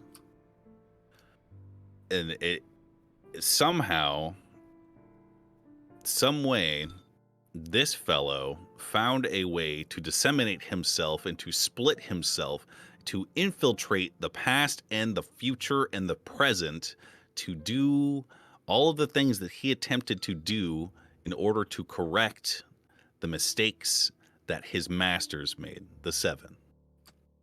He ultimately was successful, but at great cost. I did not see it with my own eyes, but I heard rumors and descriptions of things within his arcane labyrinth. The markings on your forehead were I don't want to call it a maker's mark for Tyr, but necessary symbols to transport the non-initiated, i.e. people who are not inclined to traveling between our plane and a demi-plane, to transport them into a grand and alien complex that Tyr made specifically to research a method to undo that mistake, that hole in the tapestry, to finally right the wrongs of the past that we were unfortunate enough to inherit as our sin. And we, and myself included, and you lot as well, should you have been born prior to 50 years ago, this is a burden that we all had thrust upon ourselves by Tyr. And part of me, he was a tragic man. I knew him as the stranger first before I even knew who he was. And he was a hero in Glies, recorded. It was like he was a mythological figure that came and went and kind of undid some injustices in Glies proper before he did that. But the true reason he was in Glies, and the true reason he was here and on other planets that parts of myself have had the pleasure of visiting, and the reason he went to the past, the present, the future, all of these places, was because he was attempting to find a way to create something that he could use to simply create a new iteration. And I hesitate to call it a new universe because it's greater than that. It goes even beyond that. The forces that we are on a planet. I'm only going to elaborate this because I know that some of you may not know this. And you'll pause. But we exist upon a planet. And all around us are the various planes, be they the plane of fire, the plane of air, the Feywild, the Shadowfell, the Hells. That is only our direct vicinity. And as you move out into the universe, and specifically your new patron, Brubad, she exists, or at least her home base is actually Anareth. And should you ever seek to, I don't know, pray to her or whatever, if you should find any mention of the Red Star Anareth, I suggest you seek that path so that you might finally realize your connection with this being. Yeah, she's a bitch. Hey. You should have star. It is a satellite, a floating piece of artificial construction, although I am told that it is shaped like a star. Indeed. And I haven't had the pleasure of visiting it myself, but I have seen it through other eyes, and it is a truly magnificent place. And I hope that one day, should you prove worthy in what it is I wish to ask of all of you, that maybe you'll get the chance to go. But then he'll continue exposition. He'll take a drink of water. Tyr succeeded against all odds in subjecting innocent children, or think of the most horrendous and horrific people or beings. Imagine the most horrific ways that you could possibly destroy them or torture them. Or he went at any cost, and then he'll pause and kind of smirk at Scribbles, to find a way to accomplish what it is he thought he had to accomplish in order to ensure that there was a future. So even though some of the things that he did were reprehensible, and I will admit, I consider myself a learned wizard, I would have never considered doing, which incidentally would have, if I was here in that situation, we wouldn't be here now. So while he had his purposes, he definitely, if you understood the length to which he went to create what he did to aid us in the final confrontation against the sins of the past, as they sailed down on us from the across the stars, from across the universe. If you knew even a fraction of that, you might be shaking even more than you were before. Hey, Arcadum, I have a question. Even though my origins changed, would I remember anything of my fellowship for Lorita? Yeah. Okay, I tell that to Moon's character. Okay, tell him. What yeah, what exactly? Oh, God, dude. Yeah, roleplay. Role Okay. player. It hurts, but it hurts my brain, and I think it hurts everybody's brain because Metallica's so dumb. Okay, like... Yeah. I haven't always been the perfect specimen that I am now. I used to follow this really angry child. Her name was Lorita, and she told me about how she was suffering. And everybody that she knew was also suffering for this asshole. From Tyr. Yeah. The arcane labyrinth itself, it is suspected, based upon what it is I heard from the people that I conscripted to go down there. It all evidence points to it possibly having led to the very planet that your goddess, or a previous goddess, I'm not sure, was kind of created. Tyr was not above torturing anyone or anything to find that speck of hope that he thought he was the only person possibly that could ever learn it. And in the final conflict, I stood in my camp, and I had assistance from some of the powers that be, and then he'll kind of gesture to the floating crystals that the vizier has, in rotating the planet itself so that I could see the battle above. And parts of me and everyone else that I had conscripted, all of those people, I watched them die. I watched them disintegrate into dust while being, what's the word? For having the hubris to face down something that the average mind cannot even begin to comprehend. I watched them one by one fade into dust, but I saw a speck of light, and now I realize after the fact what it was, but it was something of Tyr's creation from the arcane labyrinth that was in of itself born from that horrendous torture, but apparently potent enough to restart everything. So with his magic and with the fact that he had everything available to him, he did the impossible. He did what gods could not even do. And in that final moment, as I myself was fading into dust, I saw them come back, and then they took the enemy by surprise, and then we, one by one, whittled him down into nothing. And the masters that Tyr served, even the enemy himself, returned to the fabric.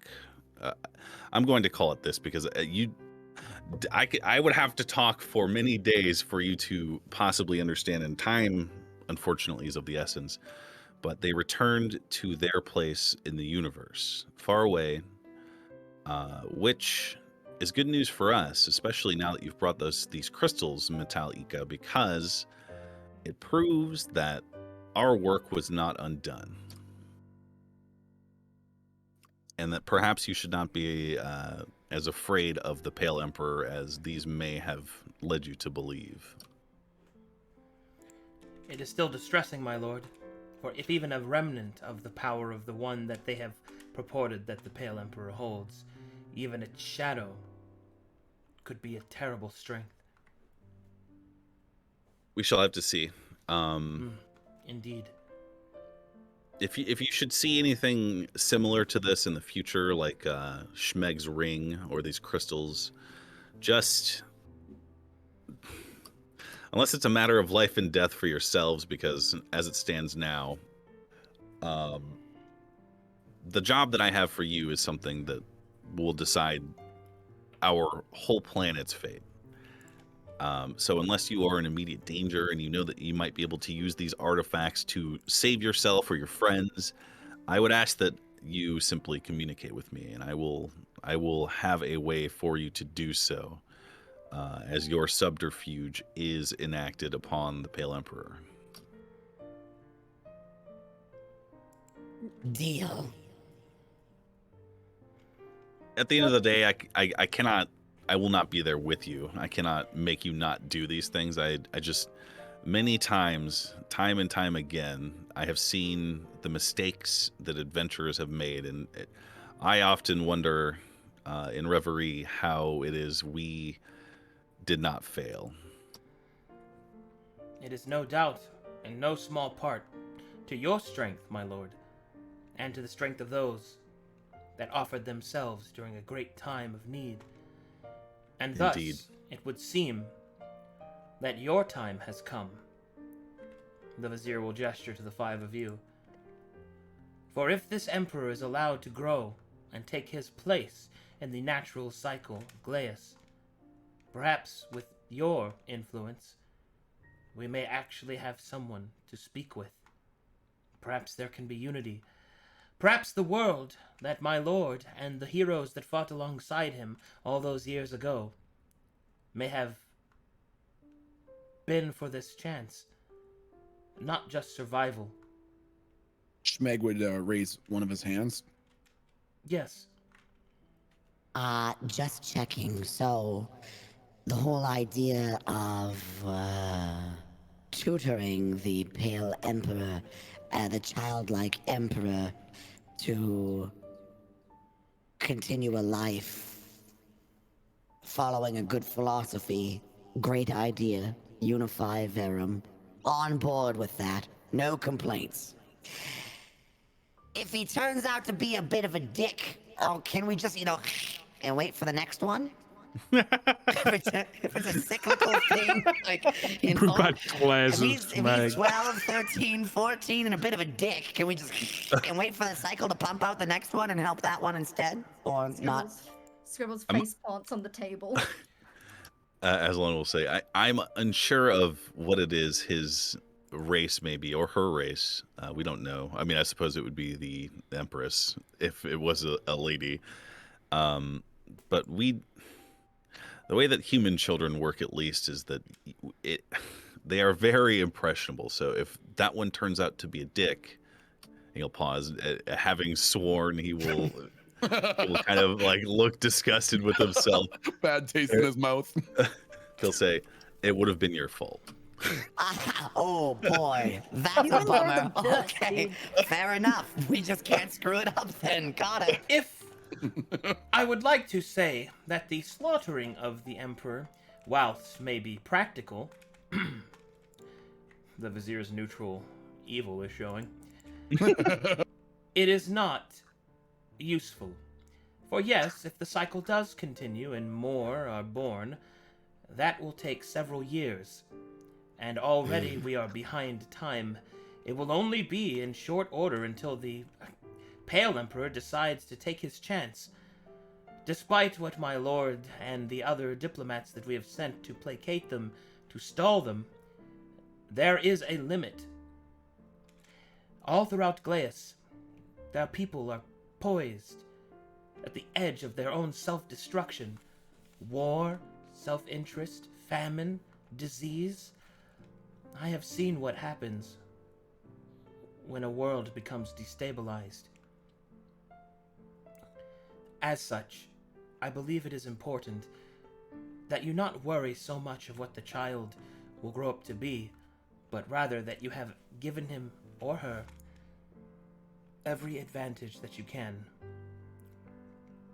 Fair enough. May I speak freely for a moment? Sure. I don't know whether you're talking to the right 5 people when it comes to politics. I would dare respond that perhaps that is a good thing. For the child will be well versed in politics. There will be no shortage of academics. That is not your purpose. You are to teach him the things that he will need to know to weather the great storm of his life. For the tragedy of the Emperor's cyclical birth is that they are born in tragedy. I have studied the cyclical edicts of the emperors before. None come from happy families. I do not know why this is, but it would seem that they are born orphans, abandoned, raised by the world. Perhaps this gives them a more worldly outlook. Perhaps not. This I do not know for certain. But what I do know is that the land itself chooses them. So therefore, you, whether or not you wish to be or believe yourselves capable to be, must be the guiding force in this child's life. A parent, if you wish to say that. A mentor, if you prefer that. But make no mistake, a piece of each of you will be imprinted upon the child. And I can see past the facade of comedy that you put out upon yourselves. For you would not have survived the trial of Notcheck if you were weak. And that is the thing that matters the most, if I may be so pertinent as to place my opinion out there, my lord. Strength is all that matters. Only the strong can be kind. Only the strong can be moral. The weak can do nothing. This is what you must do. The vizier gets a little wild there. His neutral evil is showing again. Schmeg would Schmeg was sort of like starting to hover over the table, and as the vizier was talking about, you know, teaching lessons and moral upstanding and imparting a piece of yourself, Schmeg was holding his hands forward and gesturing more and more broadly at Analyst. No offense, Analyst, but I mean, in terms of life lessons, you know, let's just be careful with the heavy-handed nature in which we talk about teaching the lessons, what with the putting in the ass and all that, you know. No, we are gonna teach him how to play guitar, and he's gonna be sick at it. Why not teach him any Metallica songs? Because nobody has become a successful musician by playing Metallica music, and we know this. Ooh, beep, beep, beep, beep, beep, beep, beep. Shut up! The vizier will raise an eyebrow at that. We will do We will do what you ask of us. The vizier will... I trust. It says the vizier says you lot have the tools that you need to do this properly. Should you successfully locate him? I don't agree with the vizier and his purview when it pertains the vizier to. will cover his face and look away, ashamed. Ooh. I believe that a lord or a king or a queen or an empress, they are only as good as their subjects. Someone who can respect that would serve much better than any sort of tyrant. But I don't need to educate you on the nuances of having a child and raising it, because I know that, well, there are many,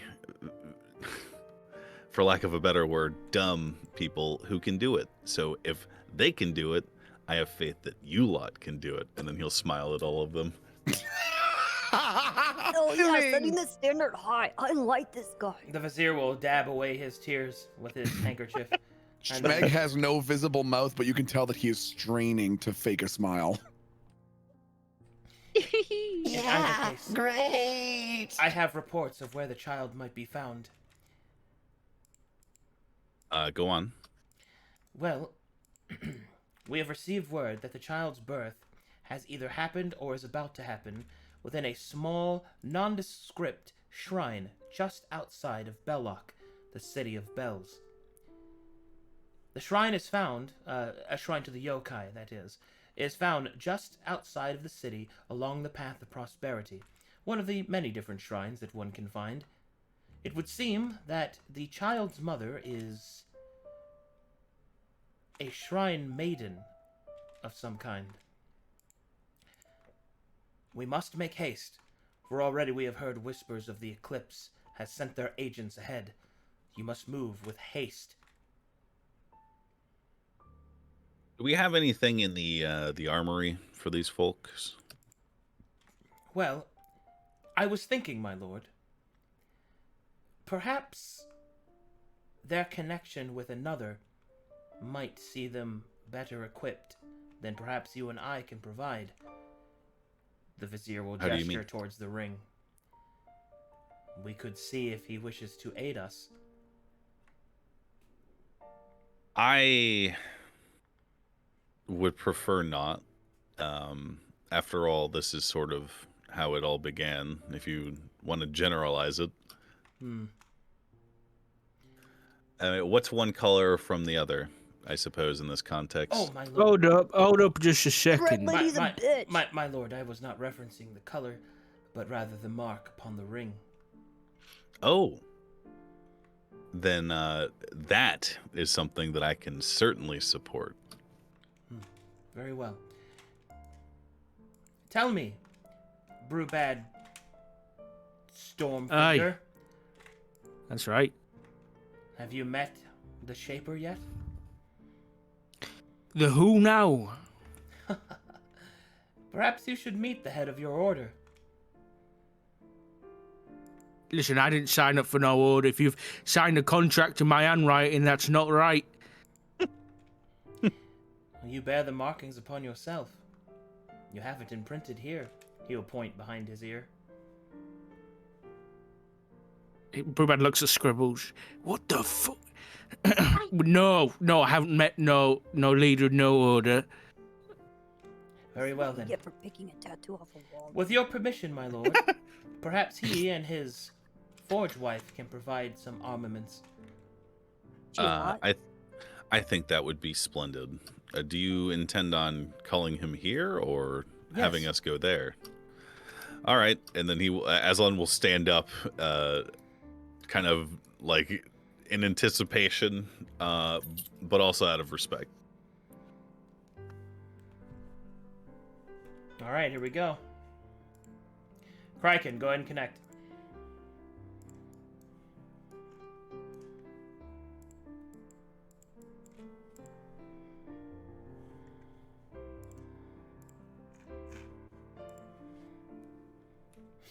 All right.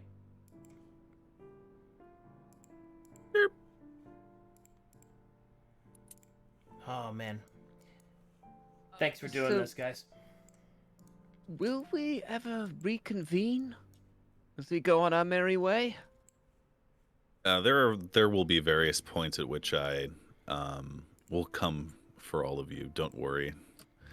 I took a somewhat hands-off approach to the last set of adventures, and all of being nearly collapsed in on itself. Oh, God. Whoops. But let me tell you, if that happened last time and you had a hands-on approach, be as hands-on as you can with us, please.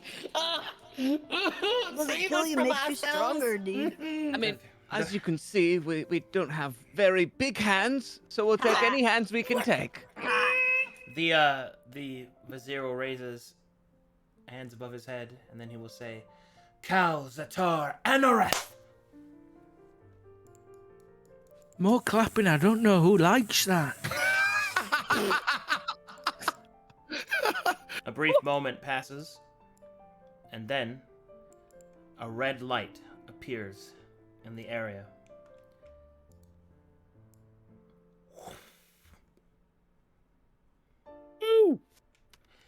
Mo Calvo, the Shaper, appears before you. Howdy. Azalon will Azalon. bow in respect as he arrives. We'll give a little nod. Shaper, thank you for joining us. It's been too long. Can I get you anything? Yeah, beer. Azalon will go and get him a beer. But my... The vizier doesn't like that. I could do it for you. Your hands are too important to be sullied with such a small task.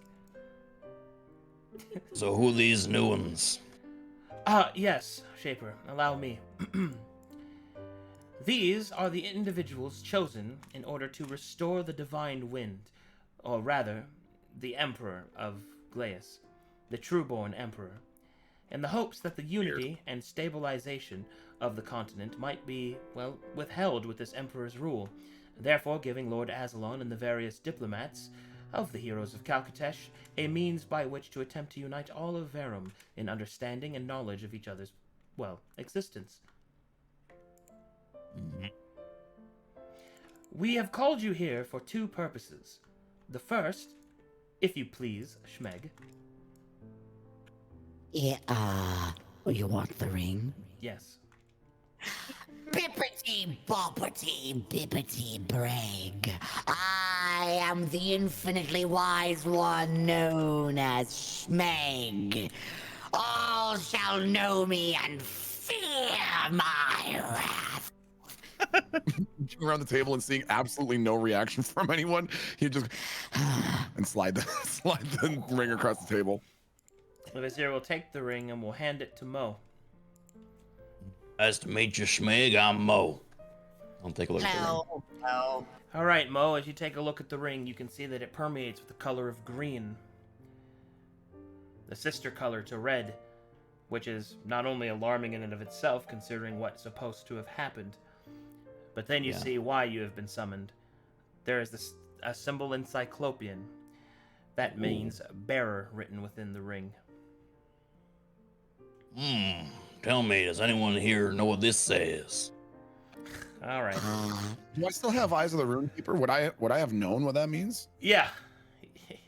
I think it means bearer. Mo will stand up and slowly walk around the table. No. He's like making himself as small as he can in his seat, like really just scrunching. Ooh, wow, you're large. Ooh, large fellow. Hello. He'll like lean way down to your face level. Do you mean to tell me Oh my god. that you, masked man, speak Cyclopean? Well, there's a lot of moving parts. I mean, speak it. What is it to speak it rather than to know a word here or there? I mean, could have meant anything. Could have been wrong. Speaking is a generous term. I know a word or two in Cyclopean.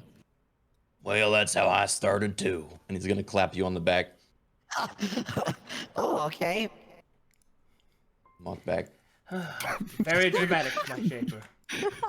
Schmeg is looking around like the guy from Super Troopers when the cops peel away out of nowhere. Like, what's happening? What was that? What just happened? What did that mean? All right. So, we have called you here for the first purpose, that you might study the ring. And second, we were hoping that you might enlist your forge wife to aid these individuals. For to keep this emperor or empress safe, they will need proper equipment. Oh boy. Now, not to be disrespectful to the party, but you know, she doesn't like to be called for every little errand and whatnot. She's a really busy lady, and Surely this is of some import. I mean, sure, yeah. Are you guys important? Very. I'd say so. We're new parents.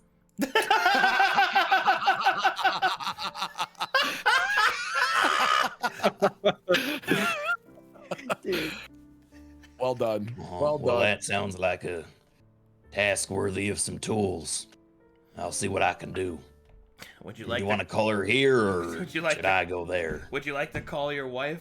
Oh, yes, I would. All right. You use the word for speak. And she's on the other end. Rixie, you hear me? Yes, my husband. You have summoned my voice. Why are you not here that I might stroke and grasp your horns? It's only for a minute, honey. I swear. I was called away on business. She's on speaker. How do I put this? How do I put this in my head? I don't. Oh, I will be putting your head somewhere. Yeah. Oh, I'm in public. Looking bold. Azalon's here. Say hi, Azalon. Hey, Yo, is she Azalon. hot? Is your girl Hi. fucking hot, dude? Oh. Greetings, Lord Azalon. He looks to Azalon, like pleading. Oh, you're muted. You're muted, Moon. Muted there, Moon. It's okay. What the f? First he said first he said greetings, esteemed forge wife, and then he said, I pray that your head stroking has gone well, my lady. Please don't bring up the head stroke. Indeed it has. It seems that the Shaper's stamina has improved. He's holding his head in his hands. In either case, why have you summoned me, husband? Bunch of upstart adventurers needing some help like the good old days. And you have called me to make armaments for them? Yeah, I was assured they're worth it, so. I shall be the judge of that. Gaze your eyes Oh, you upon will. them. All right. He's gonna look around everyone. Now, I used to scare people with this, but, you know, that was in my more reckless days, so if you're put off by a three-eyed minotaur, then look away. And then his eyes are gonna open. You'll see a third eye open in the middle of his head. As soon as that happens, Schmeg looks at his ring and his eyes just go wide.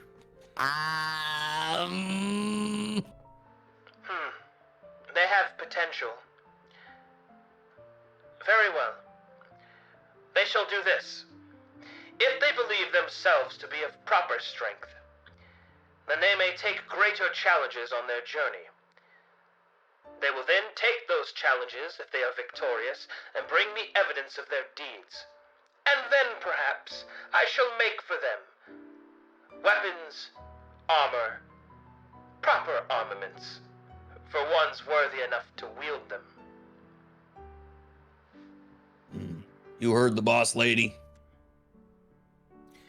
Give them this so that I might track their deeds. And in front of Mo, a silver kind of, I guess it would be a tablet appears. Okay, which one of you is the responsible one? I think know, just Schmeg the would place immediately for point at this. Scribbles. I raise my hand. Do not give it to Analyst, whatever you do. It won't get lost. I've literally had things pass through several fables. Same The out safest there. location. Boot those crystals. He was fine, dude. The Rainbow Road. Based on the volume of the table, I think the first suggestion was right. He's gonna hand you the tablet. I place it into my satchel. Thank you. Furthermore, husband, Yes, wife. the Red Star awakens. Oh, Oh, God, get a room. Okay, I didn't mean it like that, but that is very funny. But anyway, she will instead say, one of the maidens stir. really? One of them bears her mark.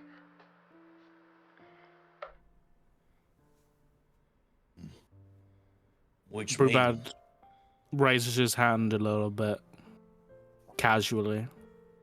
Are you the maiden that I'm looking for? I guess I am. Never been called a maiden before, but I kind of like it. All right, Mo. You sure you got that right, wife? All right, Mo. As you look upon Brubad, you can. He's not really a lot, but then you see the symbol behind his ear, and then you sense a kinship with him. As you serve a handmaiden of the Astral Traveler, so too does Brubad serve another. You sense the presence of Jasa upon Brubad. No shit. He'll extend his hand. Brubad will, not the handshake, but like the forearm shake. Yeah. The warrior shake. We're only a strength check, buddy. Okay. Yeah. Hold on. Or athletics, I think. Yeah, right. I need to check something really quick. Never mind. Doesn't matter. Oh yeah. Oh my god. Plus 13. Okay, all right. Oh! What happened again, dude? Macho. All right. Mo and Brubad grasp each other by warrior hands. They squeeze. The area around them trembles a little bit. This one is a young follower of the Red Star, but he brims with potential, Mo. I'm gonna like you, I think. I think you will. What do you know of the woman you serve? She's big, she's quiet, and she gives me cool shit. That's all so far. All the best do. I am still here. Oh, yeah, wife. Sorry. I keep. Usually I'm just there in person. We don't really do the speaker phone thing, but. Would you like to say hi to the new servant of Jahasa? He awkwardly stands really close to you, not knowing how the speaker works. I can see him just fine, husband. But more importantly, this is what you were made Shaper for, is it not? Although, he is no maiden, but perhaps a Shaper in training. Ooh. So I won't be the only one again. You and me, I'm assuming you're a dwarf, right? You're like... Yes. Okay, you look way down. You and me, a little Down guy. and wide. I got a bunch of stuff to show you. You, tell me, you like the color red? It's growing on me. Yeah, he's gonna look down at his fancy red robes. Yeah, I started off as a pirate, so... Oh. Yeah. It'll He grow really on did. you. It's so crazy. Yeah, he was I'm a sorry. rogue pirate. Oh my god. Yeah, it's a whole thing. I'll give you a tour sometime of my own stomping grounds, and you can meet the missus. Oh, I look forward to it. Do you know the responsibility that comes with this? I don't know a lot. It was kind of thrust upon me. I'm very new. Yeah, that was me too one day. You'll do fine. All right, Mo. Thanks. It is within Mo's power and right to grant him the regalia of his office. What? Damn, right here, right now? Yeah. Oh, fuck. I would say kneel, but I don't think that's necessary. He's gonna, take out his, No need for that. I don't really have a sword either. He's gonna take out his, axe, the Maiden's Scream, and he's gonna, lower it. Yeah. Down on, near your neck, but he's gonna have to, he'll, crouch and look at from the side so he doesn't lower it too low and cut you, because he can't see that low. Okay. What's your name? Brubad Stonefinger. Brubad Stormfinger, do you pledge to uphold the office of the Shapers in the name of your maiden Jahasa? Brubad will like stop for a second, not really knowing what he's getting into. Yeah, sure. Yes, I do. Wait, are we married? Sorry. Go ahead. No, you do not marry your maiden. You serve your maiden. He's gonna like look a little disturbed for a minute. Do you have feelings for your maiden that we should know about before I do this? Am I legally obliged to answer that question? He's gonna consult the Shaper book and read through to see if there's any. Azalon looks a little grossed out by the process. Like offended, actually. No, there is no rule that says you can't, but it's probably not wise to do that, considering they are ethereal beings that exist in an ephemeral state that transits. Yeah. You know. You're probably. Listen, son. He's gonna get down on me. Sit him on your knee. There comes a time in every young Shaper's life where they gotta realize that the maiden they serve, they'll never really get to meet, you know? Like, you can talk with them, but He's better off as friends, honestly. they exist beyond our plane. Yeah, exactly. They can be your space friend, you know? Listen, I was pulling your horns, okay? Nope, that's for the wife. You better can't not touch be. these. Yeah. Oh, See, sorry. you're gonna I would. anger.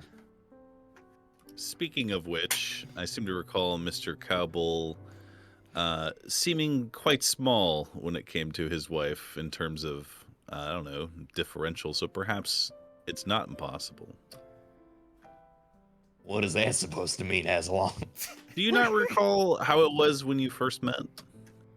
Why, yes, we shouted at each other, and she shouted my clothes off and decided not to kill me and gave me my horns back. Wow. And, yeah, it was What a I whole meant- thing. What I meant was that she was exceptionally powerful compared to how... Oh, you yeah, she were. still is. She can kick my ass. That's all. Ain't that right, honey?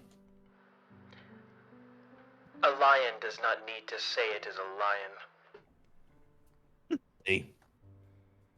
Wow. But no, don't worry. Brubad will take a gold necklace and shows a pretty big ring. There's no worries from that side of things. Oh, you got one of your own back home. All right, that's nice. Aye. Honey, it's a ring. He's gonna like try to get close to it so she can see it. It's like a FaceTime call. Yeah, like a FaceTime call. Like An old person that doesn't understand how technology works. Yes, Can you yes, see I it? see that. Please finish the ritual. right. Turn the camera. Okay, well, in that case, your duties will be to defend the maiden and the sanctity of Anareth, the Red Star. Also, we are currently on the lookout for some magical girls. It's like a whole other thing. Do you know Is anything that- about that? Were you looking to recruit? Yeah, exactly. We Brubad will Roll look the over Shaper is kind of Scribbles. She's pretty magical, and I think she's a girl. I think she's a girl. Excuse me? I didn't want to make no assumptions, Scribbles. Jesus. The casual way he just said that destroyed me. And I think she's a girl. Excuse me.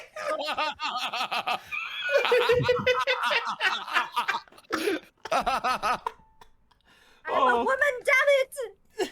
Sorry. I'm sorry, it's not sure.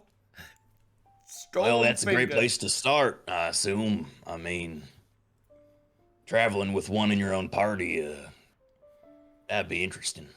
But yeah, essentially, they pledge themselves to your maiden, and then, you know, you imbue them with the power of the maiden.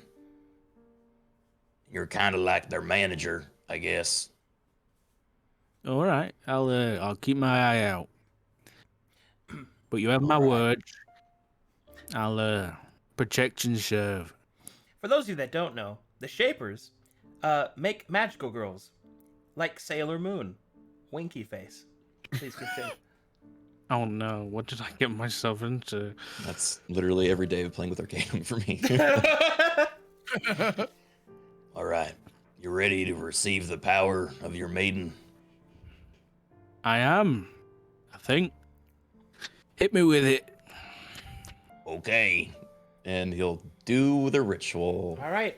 As you raise up your axe and you descend it down a third time atop Brubad's head, the entirety of his form will shift and shape as heavy red spiked plate mail will appear around Brubad's body.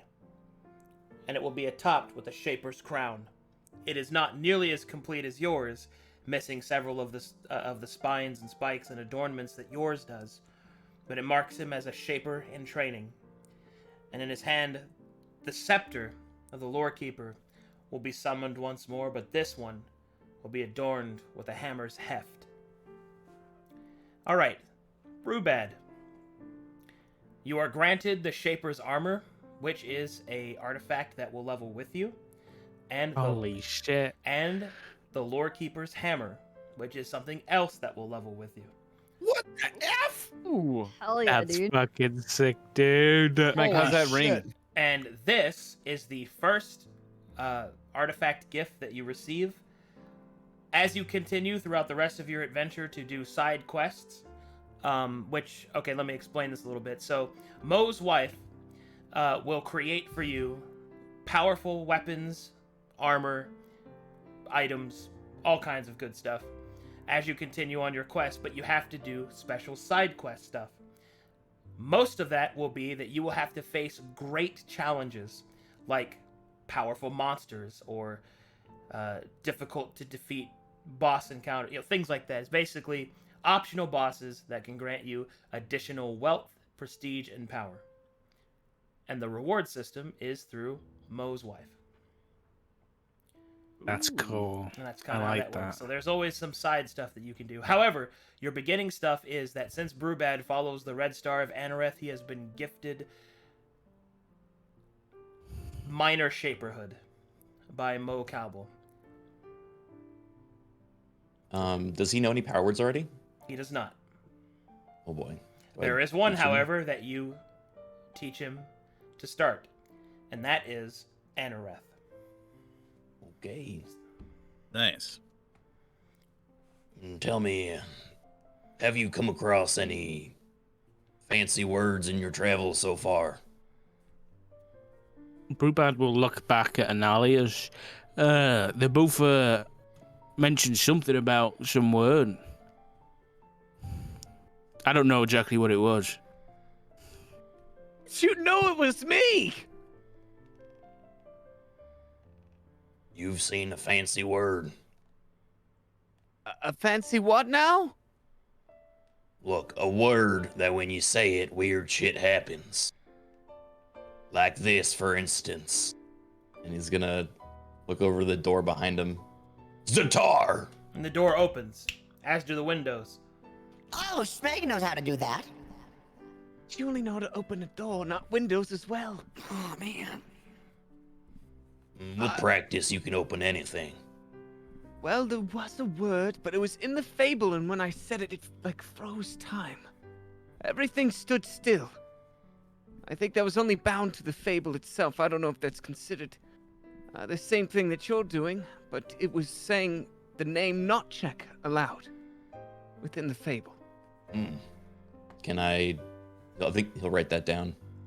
Unless he recognizes, the base of the word or something like Latin. That word is something that was just for the fable. Okay. That's not an official power word. Yeah, that's not important. Back to you. Alrighty. Useless. No. I'll give you this one as a freebie. You say this word, you pop out outside my home. You get to visit the Red Star, which is where I first got my shaper powers and where all this originates. It's also where you'll be able to commune with Jahasa, and you'll meet my wife. I'm so sorry. My wife. Wait, does this mean Brubad gets to be the third eye? No. Because you'll be like Wait. the third person there that gets to witness what they do? It's a... It's gonna think No. a little bit of a stretch. Yeah, I don't think so. Husband, time to come home. Yes, honey. Horn stroking time, Dude, Moo is on a leash. This is weird. Horn stroke o'clock. He's gonna look right down at you. Oh. You would be too if you knew my wife. Oh, I already asked if she was hot, dude. That's her name, by the way. Yeah. Oh my god. Her title. Vinidinci, Vasicale, Valachian, Beatorix, Mate Slayer, the thrice-born last champion of Aladine. Yes. Oh my god. She is a Sharkai, an Ash Elf. Ooh, that Mate Slayer part is a little bit... That is her title, yes. Because you see, in Elder Sharkai, in the Ash Elven Society, divorce is only possible through slaying your mate. And you only do it whenever you believe that your partner is too weak for you. Oh my god. Beatrix had Holy went through shit. 3,000 husbands before she met Mo Calvin. What? Wow. That is why she was given the title Mate Slayer. My Dude, I woman. hope you Holy are shit. never eaten. Good luck. Relationships big are so bite. complicated. Relationships are complicated. Well, it's a pleasure to meet all of you, and hope you don't die right away, at least. Right back at you. Takes a lot to kill me nowadays. See you soon with the, And Schmeg would point to the place between his eyes. hopefully not, I don't have to get one of... Bye, Mr. Mo! Bye-bye. He'll walk out the door and yell, Anareth!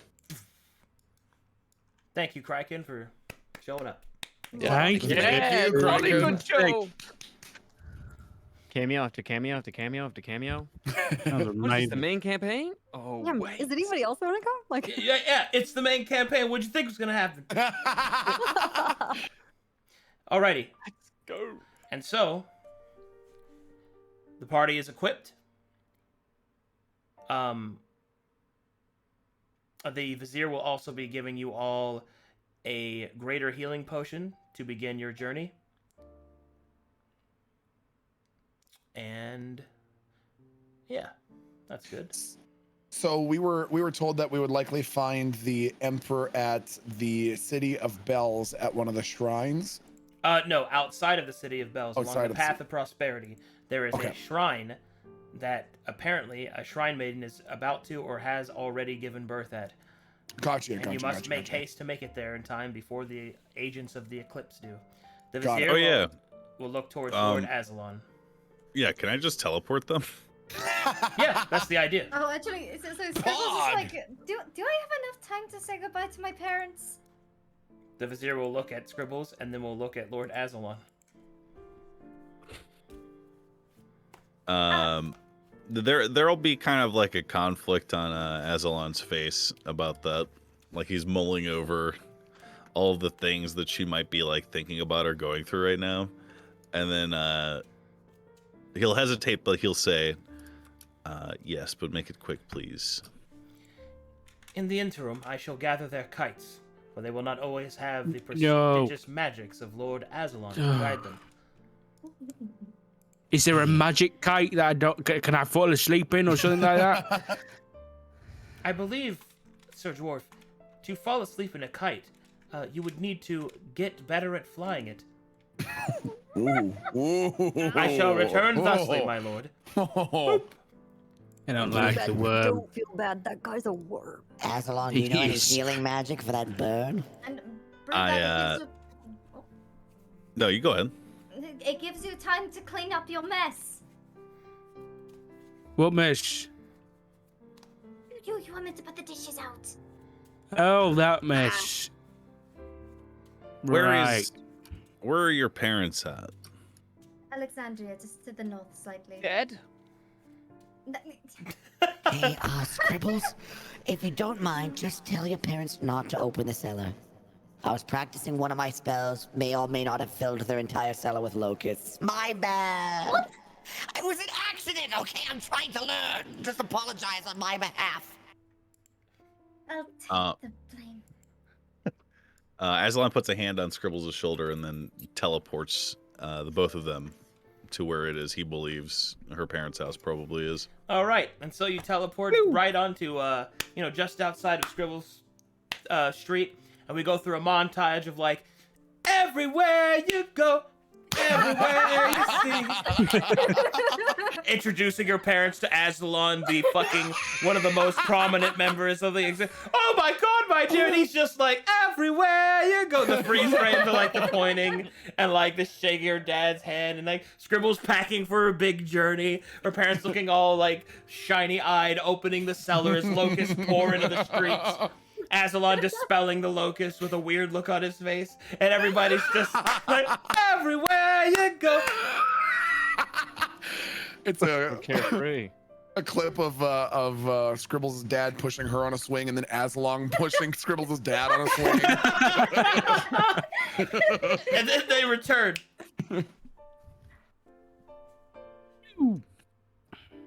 I think I'm Well, that was ready. pretty fast. It was a montage, it's fine. Okay, good. Your equipment has been prepared. And then the vizier will put a small token on the table here. When Lord Azalon has teleported you, simply hold this token and then flip it into the air, and all of your supplies will be summoned. Ashandi. Only the coin I had did that. Well, is there anything else you would like to ask me before you are sent off? It might be some time before we're able to speak again. I'm taking back my crystals. Just sort of a general probing question. If you were to summarize your opinion of a lock and high in a couple sentences in terms of how forgiving and how understanding of someone who may or may not have broken an oath.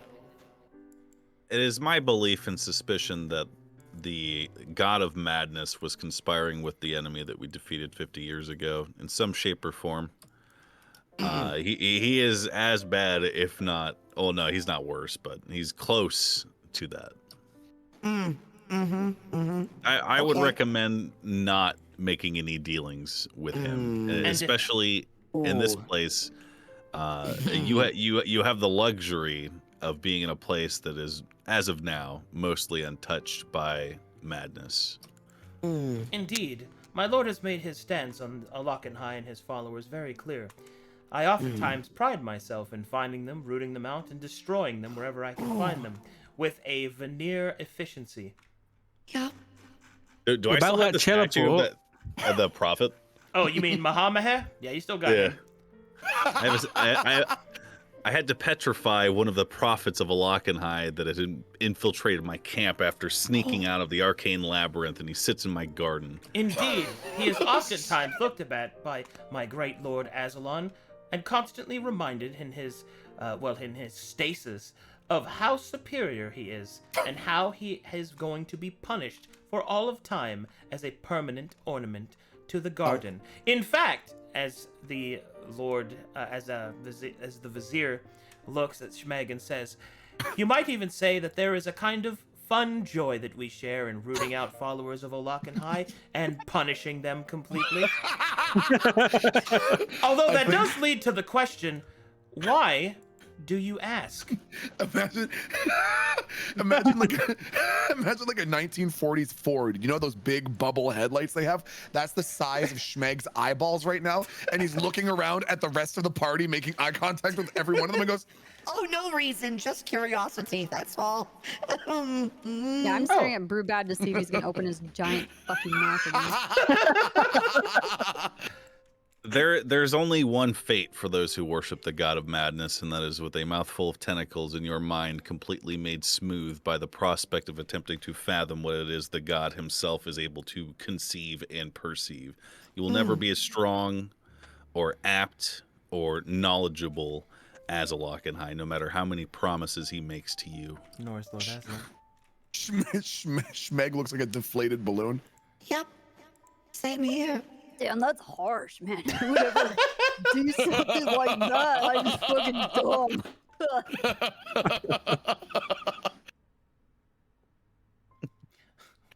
Well, then, if there's nothing else, then I suppose I can send you lot on your way. Before you go, you wouldn't happen to know anything about a man with a big paintbrush? Is that like the bound brush? Well, no. Although that is close, but unfortunately there's not enough there for you to make that connection. You do not know of that yet. Okay. Azalon will shake his head and look somewhat sad that he was unable to answer your question.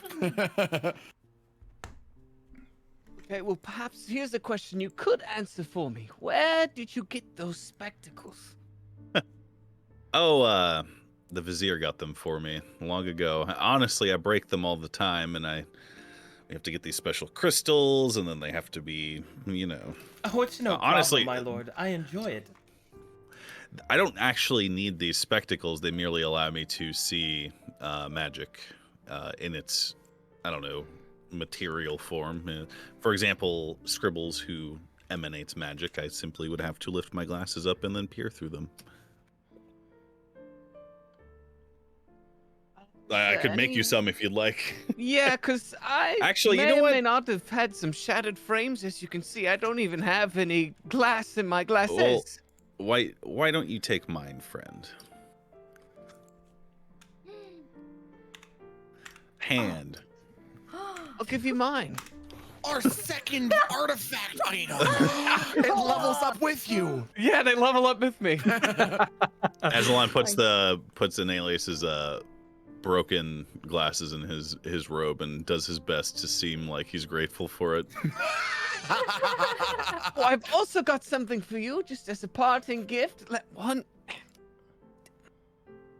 Oh god, you're gonna want to wash it thoroughly. Wash that thoroughly. In this vial, it's a test, all right? I gathered some rejuvenating waters back in the fable, and I mixed it with a couple ingredients, but a chef never reveals the recipe, otherwise you'd just be able to replicate it. That wouldn't make it special. Fucking fingal sauce in that bitch. Oh yeah, dude. Would you like it? I mean, are you not certain that you might find more use for it, or do you wish for me to study it and maybe replicate it? Honestly, I would greatly welcome anything that you might have brought back from the fable so that I can, I don't know, just learn more and maybe see how it might benefit all of us. Okay, yeah, I'm curious if this rejuvenating water could be used as a lubricant of sorts. So here you go. And I also got a sword, which came to me. I mean, you can look at it if you like, but no takey! I have no interest in sword play. Okay, good. It seems like you have interest in foreplay, though. I see those eyes Vizier's giving you, but I'll keep it a secret. I think it is time perhaps they go on their way, my lord. Hold on. Yeah, hold on. We're gonna hang out, dude. Azalon will identify the sword for an alias. I assume that's what he wanted. I think it's already been identified. It's been identified. I don't know if he needed to see more artifacts from the fable at all. Oh, wait, Yeah. is it from the fable? It is from the fable. Is there anything like any markings on this? The showing it to Azalon was a very good move because this reveals the next piece of the puzzle. This weapon is not a weapon. It doesn't actually exist in the way that a weapon would, a sword. It is a memory that is so strong that it is able to maintain its physical form outside of the fable.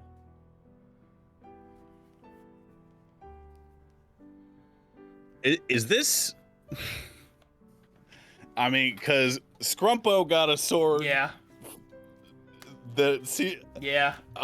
Is it the same one? It's not the same, but you're on the right track. Why don't you... there's something that I can tell you about this immediately. It feels very familiar to me, but I know that maybe it would serve you better than it served its previous owner. Just by looking at you, I can tell that's the case. I have some advice for you. Is it substantial? Like, can he hold it and use it as a weapon, even though it's a memory? Yeah. All right. Then Azalon, like after touching it and kind of examining it, he will say to Anelius, I suggest that you take advantage of your presence in Glies and perhaps look to the natives and their method of combat and their style of combat, and use this sword as your guiding light to truly discover what it is you and this sword are capable of. It can cut the tops of mushrooms quite well, I'll give it that. Oh, wait, I do have something for you. Okay. Pulls out my old mushroom hat that's decrepit. It's like moldy, deteriorating, the red mushroom cap that I wore initially. A parting gift. Take. It's just droopy and soggy and saggy. I'll plant this in my garden. My tower, the spire on Glies, is situated upon a ley line and has a blessing from the local druid circle, so perhaps the next time we meet, I'll have this restored to its original glory.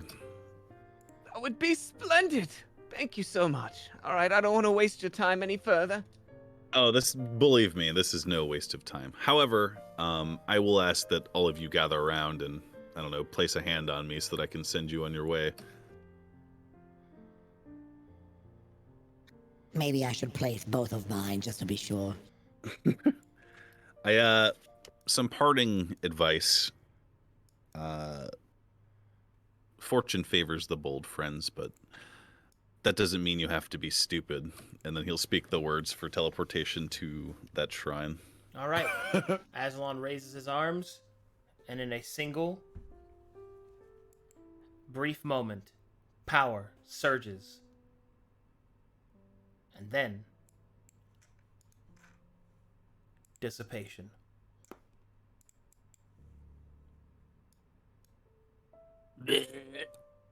Brubad throws up as soon as he lands. And thus, the five of you are sent ahead to the Shrine of Prosperity, just on the outside of the Path of Prosperity, a random shrine along the way. I would like to thank Moon Moon for showing up for today's session. Yes, seriously. Yeah, dude, that was amazing. Hours of lore, man. Yeah, that was nuts. I feel bad because I only got like 3 hours of sleep last night. I was watching my kid. Oh, jeez. But it was an honor to play with you guys in this medium, and I'm sure I'll see you again. Man, thank you for your time. Amazing. Fare thee well, my friend. See you Glad soon. guys talk a bit. Dude. Before they finished materializing, I felt like Scribbles probably would have like leaned over to Schmeg and like, did you say anything about the necklet? Ah, yes. I was wondering if that was going to come up. All right. And as such, you have teleported due to the aid of Azalon, the Archmage of Glies, and you appear in front of a Torii arc to the entrance to the shrine. You hear two things: the crying of an infant and the clashing of steel. Oh my god. And we will Into have it. to find out what happens next time. No! Oh, dude. Just one more hour, please. Oh, One more hour. amazing. 5 more hours. 5 more hours. Holy 10 more shit. hours, 3 Oh. more days.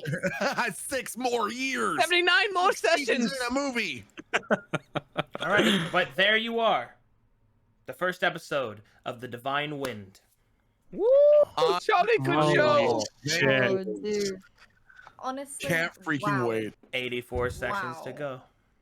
Wait, 80, That was 84? amazing. Uh-huh. Yeah. Oh, I thought it was 80 total. I didn't know there's 85. Yeah, 85 total. Hell yeah, man. Oh no, we accidentally have more than you thought. But yeah, I hope you guys enjoyed that. What a session, dude. Loved it.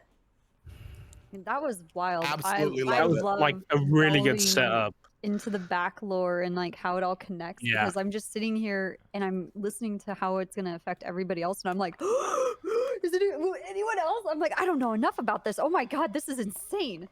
Mm-hmm. And Yeah. one of the things I love the most about it is that, you know, as a dungeon master, I have to make lots of NPCs, you know, and I talk to the party and I, you know, give exposition, I give setup, grounding, all that. But it is a very different experience when I get to put a character who describes the events that are relevant to what's happening because they were actually there and that person is a player. It's a completely different experience and I love it so much because, man, I'm not gonna lie, it was really interesting. Like when Moon said, "I'm gonna try to put this in my own words," and then rattled off like 10 minutes of lore from your worlds. That was crazy, Yeah. man. Yeah. That was I bet crazy. that felt really good. I bet that felt really good. oh That's yeah, insane, dude. I mean, dude. it means the most. It means so much to me because he's such a big fan of the world that I've made, and he's played a long time. And a lot of people were, I saw it in chat, were really surprised. Is this Moon role playing? Because you know he plays like funny characters, but Azalon is his very serious one, and it's really you good said to that see at the him. beginning. He's in very top form when he does it. So, and he played that character with me for like a year and a half, and funny enough, the Glies expedition. So Alexandria, the city that you guys were in, he built it with his party. So No shit. yeah, that's the continuity cool. that I have in the world. That's so wild, man. Yeah, he actually built the city that you guys are in with he and his party, and the reason he doesn't like Alokan High is because that was like one of the main antagonists of that campaign. Is that he was, that makes sense. yeah, he was That makes fighting sense. Alokan High, and he also discovered the secrets of like the legend of the stranger of who Tyr was, but he didn't know it was Tyr at the time. But the poem that I dropped, and now I get to finally reveal it, actually predicted your character becoming an apprentice, Scribbles. Wait, what? I did it. No shit. I did it 3 years ago without ever having even met you, because that's fucking what I was ready. Because it states "blood of my blood," and you wrote it in blood. It's so good. What? Oh, dude, that's Fuck out of nuts. here, man. I hadn't even met Kiwo yet, and I had set up for that. And now everybody's going to go through that entire poem, and they're going to start to realize other things. Because I mentioned 13. 13 what? 13 wins? Who knows? How many times do I say win differently? Ooh, maybe that has something to do with it. So, anyway. Unreal, man. That's amazing. Something I really like to do. Thank you for bringing us Everything. along for a very long session. Yeah. Sessions to come. Yeah. If it weren't for Brubad spilling out his ink and refilling it with the rejuvenation thing, like I would have written in scroll in ink, but because you did that the session prior, all I had was blood. So. Yep. That's D&D. Damn. But anyway, fan art time. Woo! There's your cover art. Also, the No, I saw it. Yes. The freaking foam finger. The foam finger, yeah. I love the foam finger on Schmeg. Number one Alokan High fan. That's really good, though. I like that a lot. Okay. Scribbles After Dark. Excuse me. Ooh. It looks like a dating sim. Hey. Some Would you doki like doki. to rearrange my books? No. Review the Dewey Decimal Let's System. change it from alphabetical You to wanna- chronological. Do you want to crack my spine? No, never mind. I'm Oh, trying to make a- how about this one, Herona? Look what happened to Metallica. Oh no. I saw that earlier. I was like, yo. Step on me. Step on me. Form a line, please, bitch. Form a line. Form a line. Dude, Metallica has a sister. It's canon. Yeah, I'm hiding her. Ooh. Oh, Venom. A Brubad. Oh, that's sick. Venom does I love great it, art. dude. A Schmeg. Ooh. Yes. An Analyst. Dude. Dude. Oh, that's Oh my great. god. Ew, hello. And Metallica. Shad, dude. He was perfect.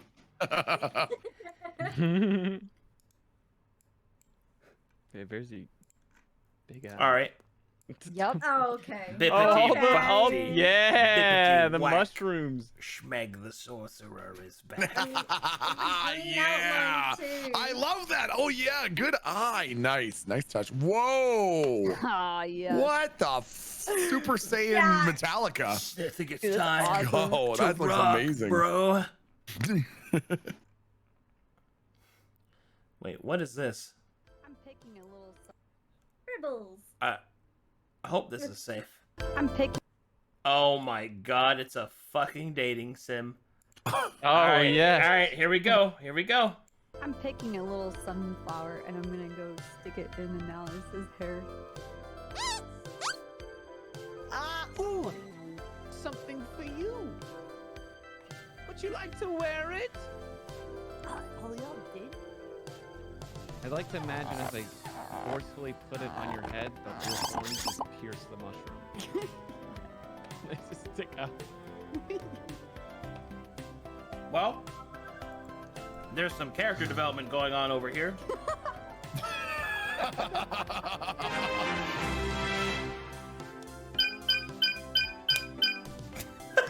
A fire emblem, yes! Ascension up to 69. Oh my god.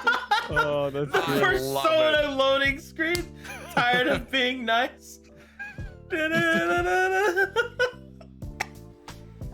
Metallica's amazing. That was- oh my God. Oh, there's more. Weird, awkward girl talk with Okay, I gotta hear this. Scribbles. I wanna hear the And girl it's talk. just like, You got Nollius notices me. I mean, like, we're like bros. She's like kind of like looking over her shoulder like every Like, now I and would then. kill someone for him. Yeah.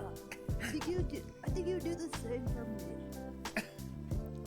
You think he thinks about me?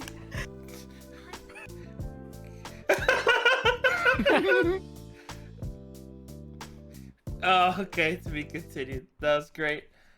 That was, That was amazing. That was the Metallica's good. fucking That's feet so kicking. good. Oh my god, dude. that was pretty good. That was incredible. Do you think he like thinks about me? Oh man, these look awesome. God Schmeg. Ooh, oh my goodness, with the green eye, dude, that looks so sick. Yes, let's go, Schmeg. Personality Scribbles. Ooh. Aren't you tired of being nice? Oh my god. Oh no. That looks crazy. That's really good. Oh my goodness. Sleepy time. Aww. And you got Schmeg in the other room screaming. Ooh. Oh, Oh my shit. god. Ooh. Oh, is that the new armor too? Oh, that's cool. Man, look at That that. looks I like sick that. as hell. I love that. yeah. Schmeg with a green hand and the ring on it. Yeah, Sauron Schmeg. Let's go. Character evolution. Oh, dude, more vector art is so cool. Love it. Oh, that's right. Nice. Illidan Metallica. Wake up, Mm-hmm. samurai. Ooh. Oh, Oh, yeah, it's even got the that- wake up in there. That's awesome. Yeah. Oh, this Brubad is sick. Oh my god, yes. That's amazing. Oh no. Pro Nothing is chat. forbidden. Nothing is forbidden. Oh my god. I thought I was gonna The die inner as soon as I conflict. said that. Yes. Oh, that's good Oh, colors. beautiful. son. That's excellent. Splatoon and Alias. So cute. Divine wind, bro. That looks amazing. Yeah, that's amazing. Analias' new official art.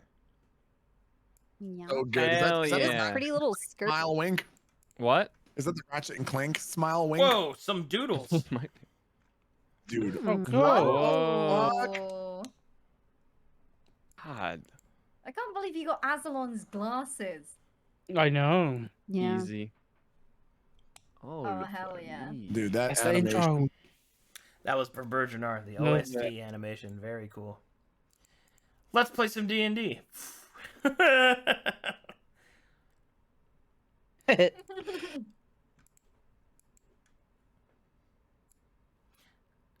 Nice. Oh my god. Aw. Nothing is forbidden. Nothing is forbidden. They're so cute. I thought I Oh, was no. gonna die, man. Yeah. No. This Brubad was awesome, dude. Yeah. It was. Yes. Oh. Oh, dude, they did a Stand by, version of Schmeg too. Whoa! No way. This Schmeg is sick. Oh, Whoa. yeah, dude. Oh my god, with the glowing hands. Holy green. shit. That looks so cool. These are done by Dutchy Lander, who's amazing, by the way. Unreal, man. Those are Her crazy. smile and optimism. Gone. Oh. Oh. Oh, wait. That's a perfect expression for her. Somebody did a battle theme for Metallica? What? No way. The eyeless Yes. one is what it's Ooh, I gotta called. listen to this. Metallica's theme.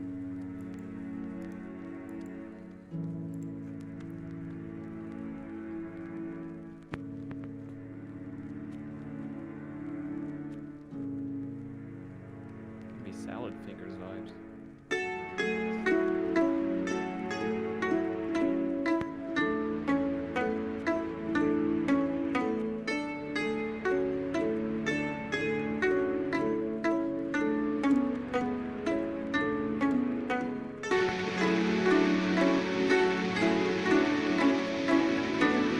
Oh, shit. It's building up to a drop. Where's the drop? Oh, no. Oh, my God. It's sick. Dude, this is awesome. Oh.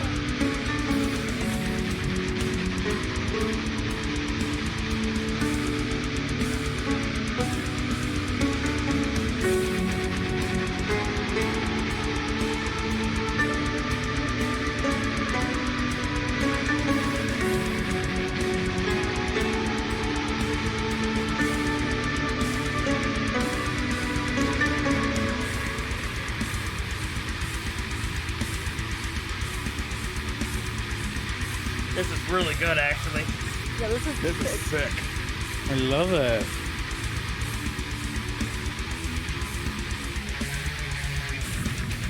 Oh! Oh!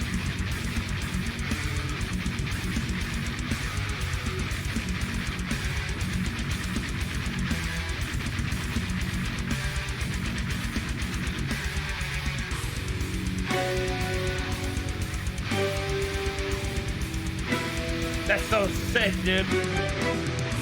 Boss battle music.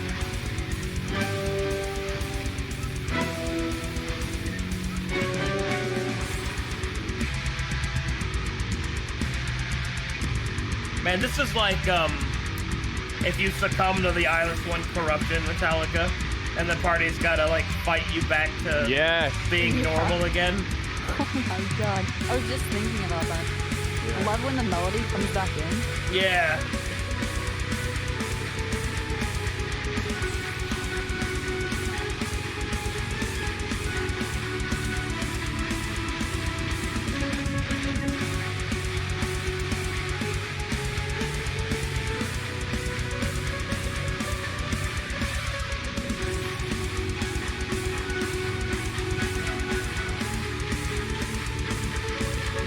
was really fucking good, dude. Yeah, you gonna keep that for later. Guy only has 7 subscribers. There. Fix that, Tara.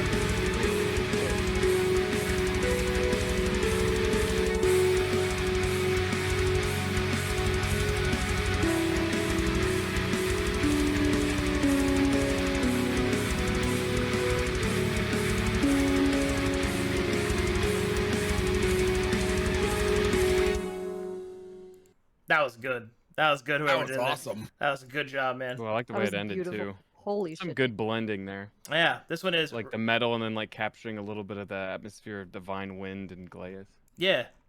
So- Reminder that Schmeg is quite literally the size of a dog. Oh my god. He's like a Pomeranian, right?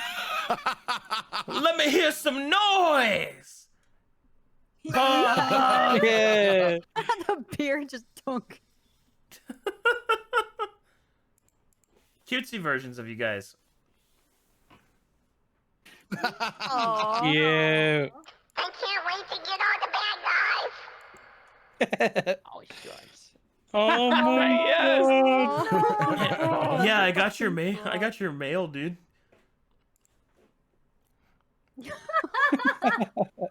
This is so Lily Loves Worms is an artist from my community that for some reason fell in love with the vizier the first time she saw him played on stream, and so that's what kind of like she's just kind of identified herself as the vizier's wife, and so she did me the honor of drawing his new art to present today. Oh, It's Hell so yeah. good. She did a very good job, elegant. as always. Schmeg, formerly known as Schmeg the Sorcerer. I love it. Oh. Bonus ship post from Lily. Thanks for letting me play dress up with my favorite character, Lily. Now put this one on. Ah, yes. Diplomatic actions. Dude.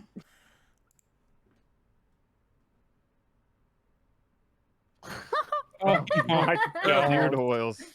So you're a collection of worms shaped like a person? In a manner of speaking, yes. Can I have some worms for reasons? Ooh, nice. Never got those. Oh, words. that's a nice one. I love it. I love people adding the green hint to Schmeg. That's amazing. Azalon when Schmeg throws the ring. Yeah.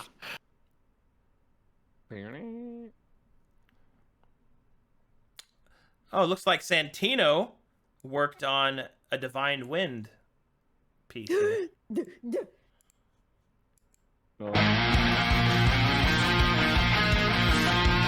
Oh my god!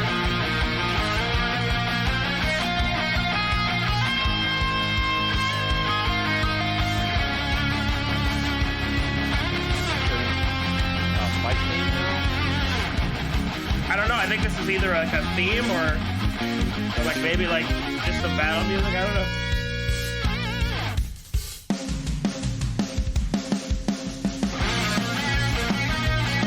Oh my god, it's so good! Oh, he's so good! He's so good! He's so good!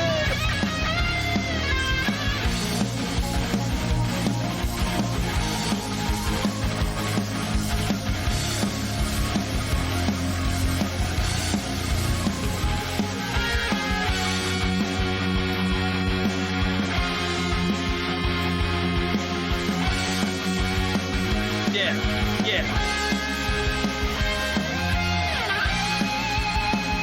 It's so fucking good! He just keeps going! Oh! Another banger. Dude, he's so fucking good, dude.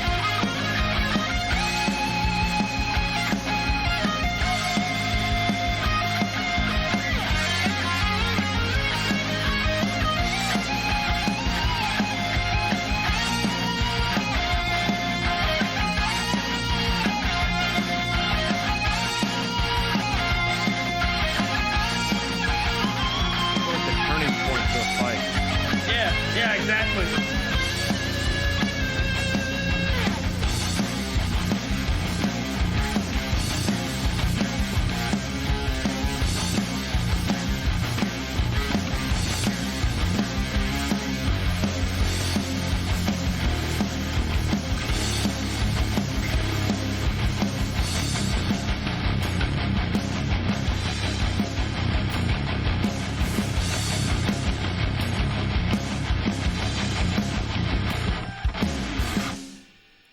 That was amazing, Santino. Holy That shit, was dude. unreal. That was incredible. That was unreal. Yeah. Holy shit. Oh, another phenomenal Schmeg. PTSD. Oh, hold on. Did I miss it? Did I miss the Schmeg? Oh, there's the Oh, it's Schmeg. all tab. Sorry. There's the Schmeg. Oh yeah! Ooh yeah! Oh my god, I like that. love this I like shading. that take on his mask. Yeah, exactly. I was gonna say it's almost Mortal Kombat-ish, which I Yeah. love. Okay. What it? Who's- Describe this scene that Yeah, we're who's looking at right now. who's that other person? Oh, that's the Elven Maiden. That's The Falcon. Got it. That's Falcon, the green. That's not a maiden. Azalon when he sees the crystals. I liked our best friend. Yes. Yes, power. He's wearing the lore keeper's robes with no shirt on underneath. Like a Chad. Be shaking in those robes. Oh my god. Oh, so you want to look at this coin, do you? Slide. Welcome to the Violet Arc 101. Please take notes. There will be a quiz on this. True. Fuck Tyr. All my homies hate Tyr. This is awkward. Oh my god, what is going on here? What is oh This Oh. is reeds, isn't it? The reeds. oh this is among the reeds. Oh my god. Oh Jesus. Dude, that's sick. They murder a person? They did. Oh yeah. I'm dumb. I actually am. The Divine Wind. This is actually good, and it's traditional art too. Oh, that's cool. Oh, Schmeg. hell yeah. Speaking Schmeg of- with his little hands like, I want to read their Ooh, menu. kids I menu. reported too. Yeah. Chicken tendies. Kids menu on Schmegs. Yeah, that's a kids menu on my fucking menu. What the fuck? Oh, Aw. Very oh, I love cute. That. That's Cute. nice. I like that. you take my eye? So where is it that you said you found these again? My lord, I don't think I can go through this again. Mm. It all began on the when I was born. I counted out on my fingers. 1, 2. No, you gotta count this one too. That's cute. That's so cute. What did you just fucking say? Nothing is forbidden.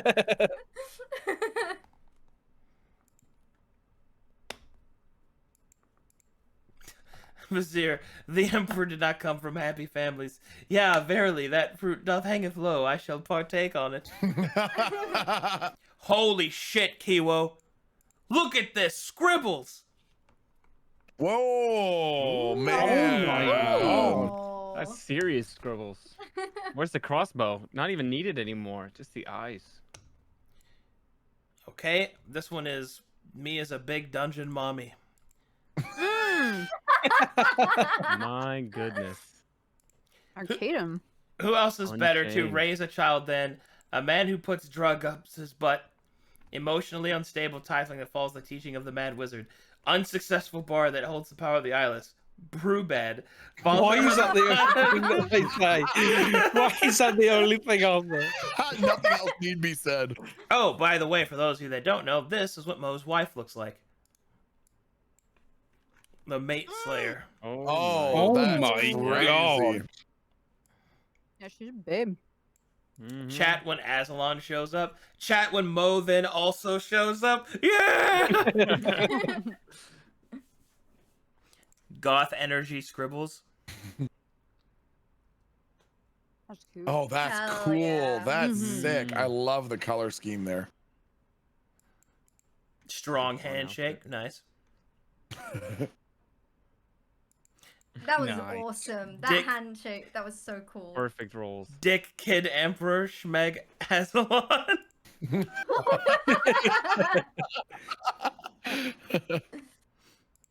Nothing is sacred. It's forbidden, but what did you just say? What did you just fucking say?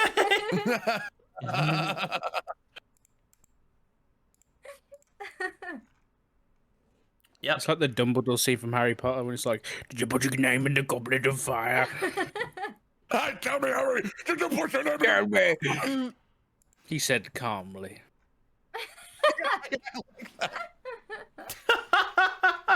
So that happened before.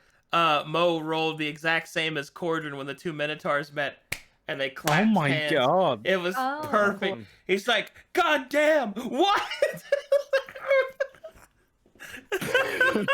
Holy shit, poor Mo.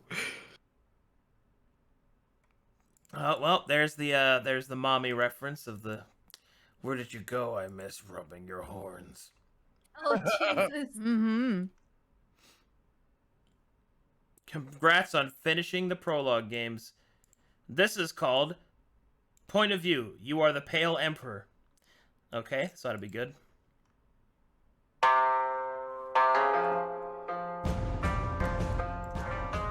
Oh my god.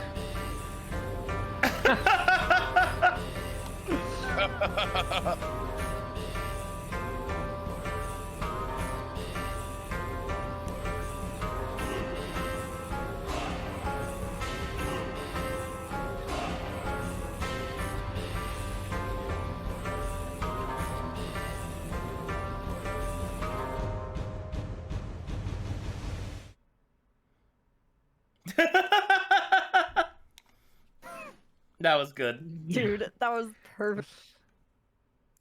Do not leave unsupervised. Red Bros. Hell yeah. Hell yeah. The meeting of forces. That handshake was one of the best moments of the session for sure. The fucking... Oh, dude. You have now entered the divine win. I love it. I love the Yum. detail. All right, they drew female Falcon Blade Weaver. Thank you for that.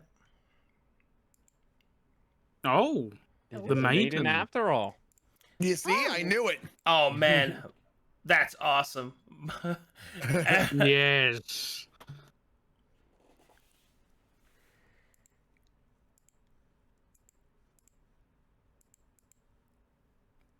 I can see that, husband. Oh, hey I can guys, see it. You don't have to hold it up. I can Did see that it. last one say that he's a manlet? guys, look. Yes. Schmeg, Schmeg, drawn to scale. Shut up. for the third time, it's Sparkle Sparkle Love Laser, not Sparkle Love Love Laser. I swear to Jasa. Sir, I'm 12.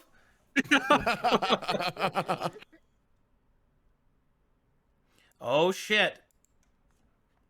The horny girls, the other tiefling. The divine Oh, wind hell and yeah. storm approaches. Fusli's character. Is it Socko? Yeah. Hell yeah. So, what's your opinion of Epilogue and High? Well, I do enjoy roading his followers out, destroying them, making them regret being born, a lot of stuff that can't be spoken in public. Why do you ask? Oh, no reason. No reason at all. Dude, this version of Azalon is so sick! Oh my Oh my God. god. I had those glasses now. Yoink. That's sick. This is amazing. That's very good.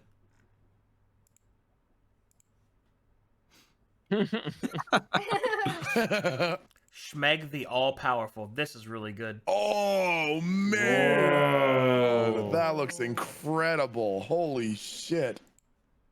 Oh my god. Azalon's Wow. meeting with Metallica. Is that a girl? No, my lord. It is a man. A man! But I'm a man, dude. Like when he, like when, I'm a man. like what I can't remember who said it was like she. I mean he. In the background, I heard I'm a man, dude. Yeah. That made me laugh. Oh, dude, Math Reds did his version of Metallica. So sick. Oh, Nice. shit. yeah, Dude, man. Dude, that is awesome. Yeah, his style is Those so cool. Sabatons. Nothing is forbidden. Oh shit! Oh shit! We've got the horny boys, the two Ilithari humans. Mm-hmm. Whoa. We're like the best. Oh no! If only some brave adventurers didn't spend 3 hours in meeting room RP. Hey, shut up! That was awesome. Hey, Oh, the baby's God. not dead yet, right? Oh no! no. Oh no. Math register scribbles. Amazing. Math Ooh. Rise is awesome.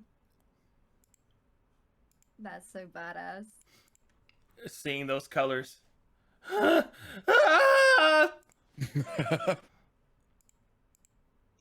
What a great family. Haha, smart mom, dipshit kid.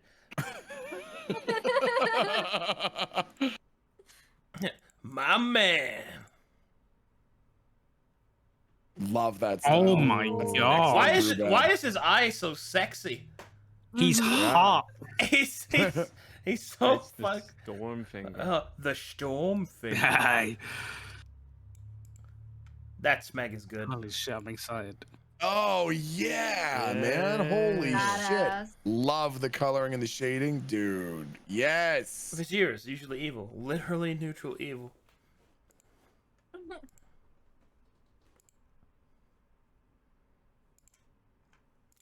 Okay. Thank you for the shit post compliment of me. Yeah, true though. Where's the line? Okay, what's this conspiracy stuff? Congrats on first episode cleared. Hidden character, hidden character. This one says, bro, Arcadum, you can't tease me like this, bro. I'm a magical girlfriend, bro. Okay, so for those of you that don't know, yes, magical girls exist in Verum, but they exist as proxies of the handmaidens, which shapers go out and make. But they do exist. Is it secret? Brubad's just sitting on top of one of them. Yeah. Oh. I like that. I like that comparison. Mm-hmm. You see, Schmeg, this is what happened to the last Alakan High follower I encountered. He proved to be quite troublesome, so I had to take care of him appropriately. Yep. The statue of where he was frozen in time for, is that Muhammad? That's that's Venedici. Maha. That's how he left. That's a lot of Prologue Krungos. of Krungo. The Divine Wow. Wind. Ooh, they used heavy marker. Ooh. Oh, hell yeah. This is the same one from earlier. Alrighty. And that, ladies and gentlemen, is that.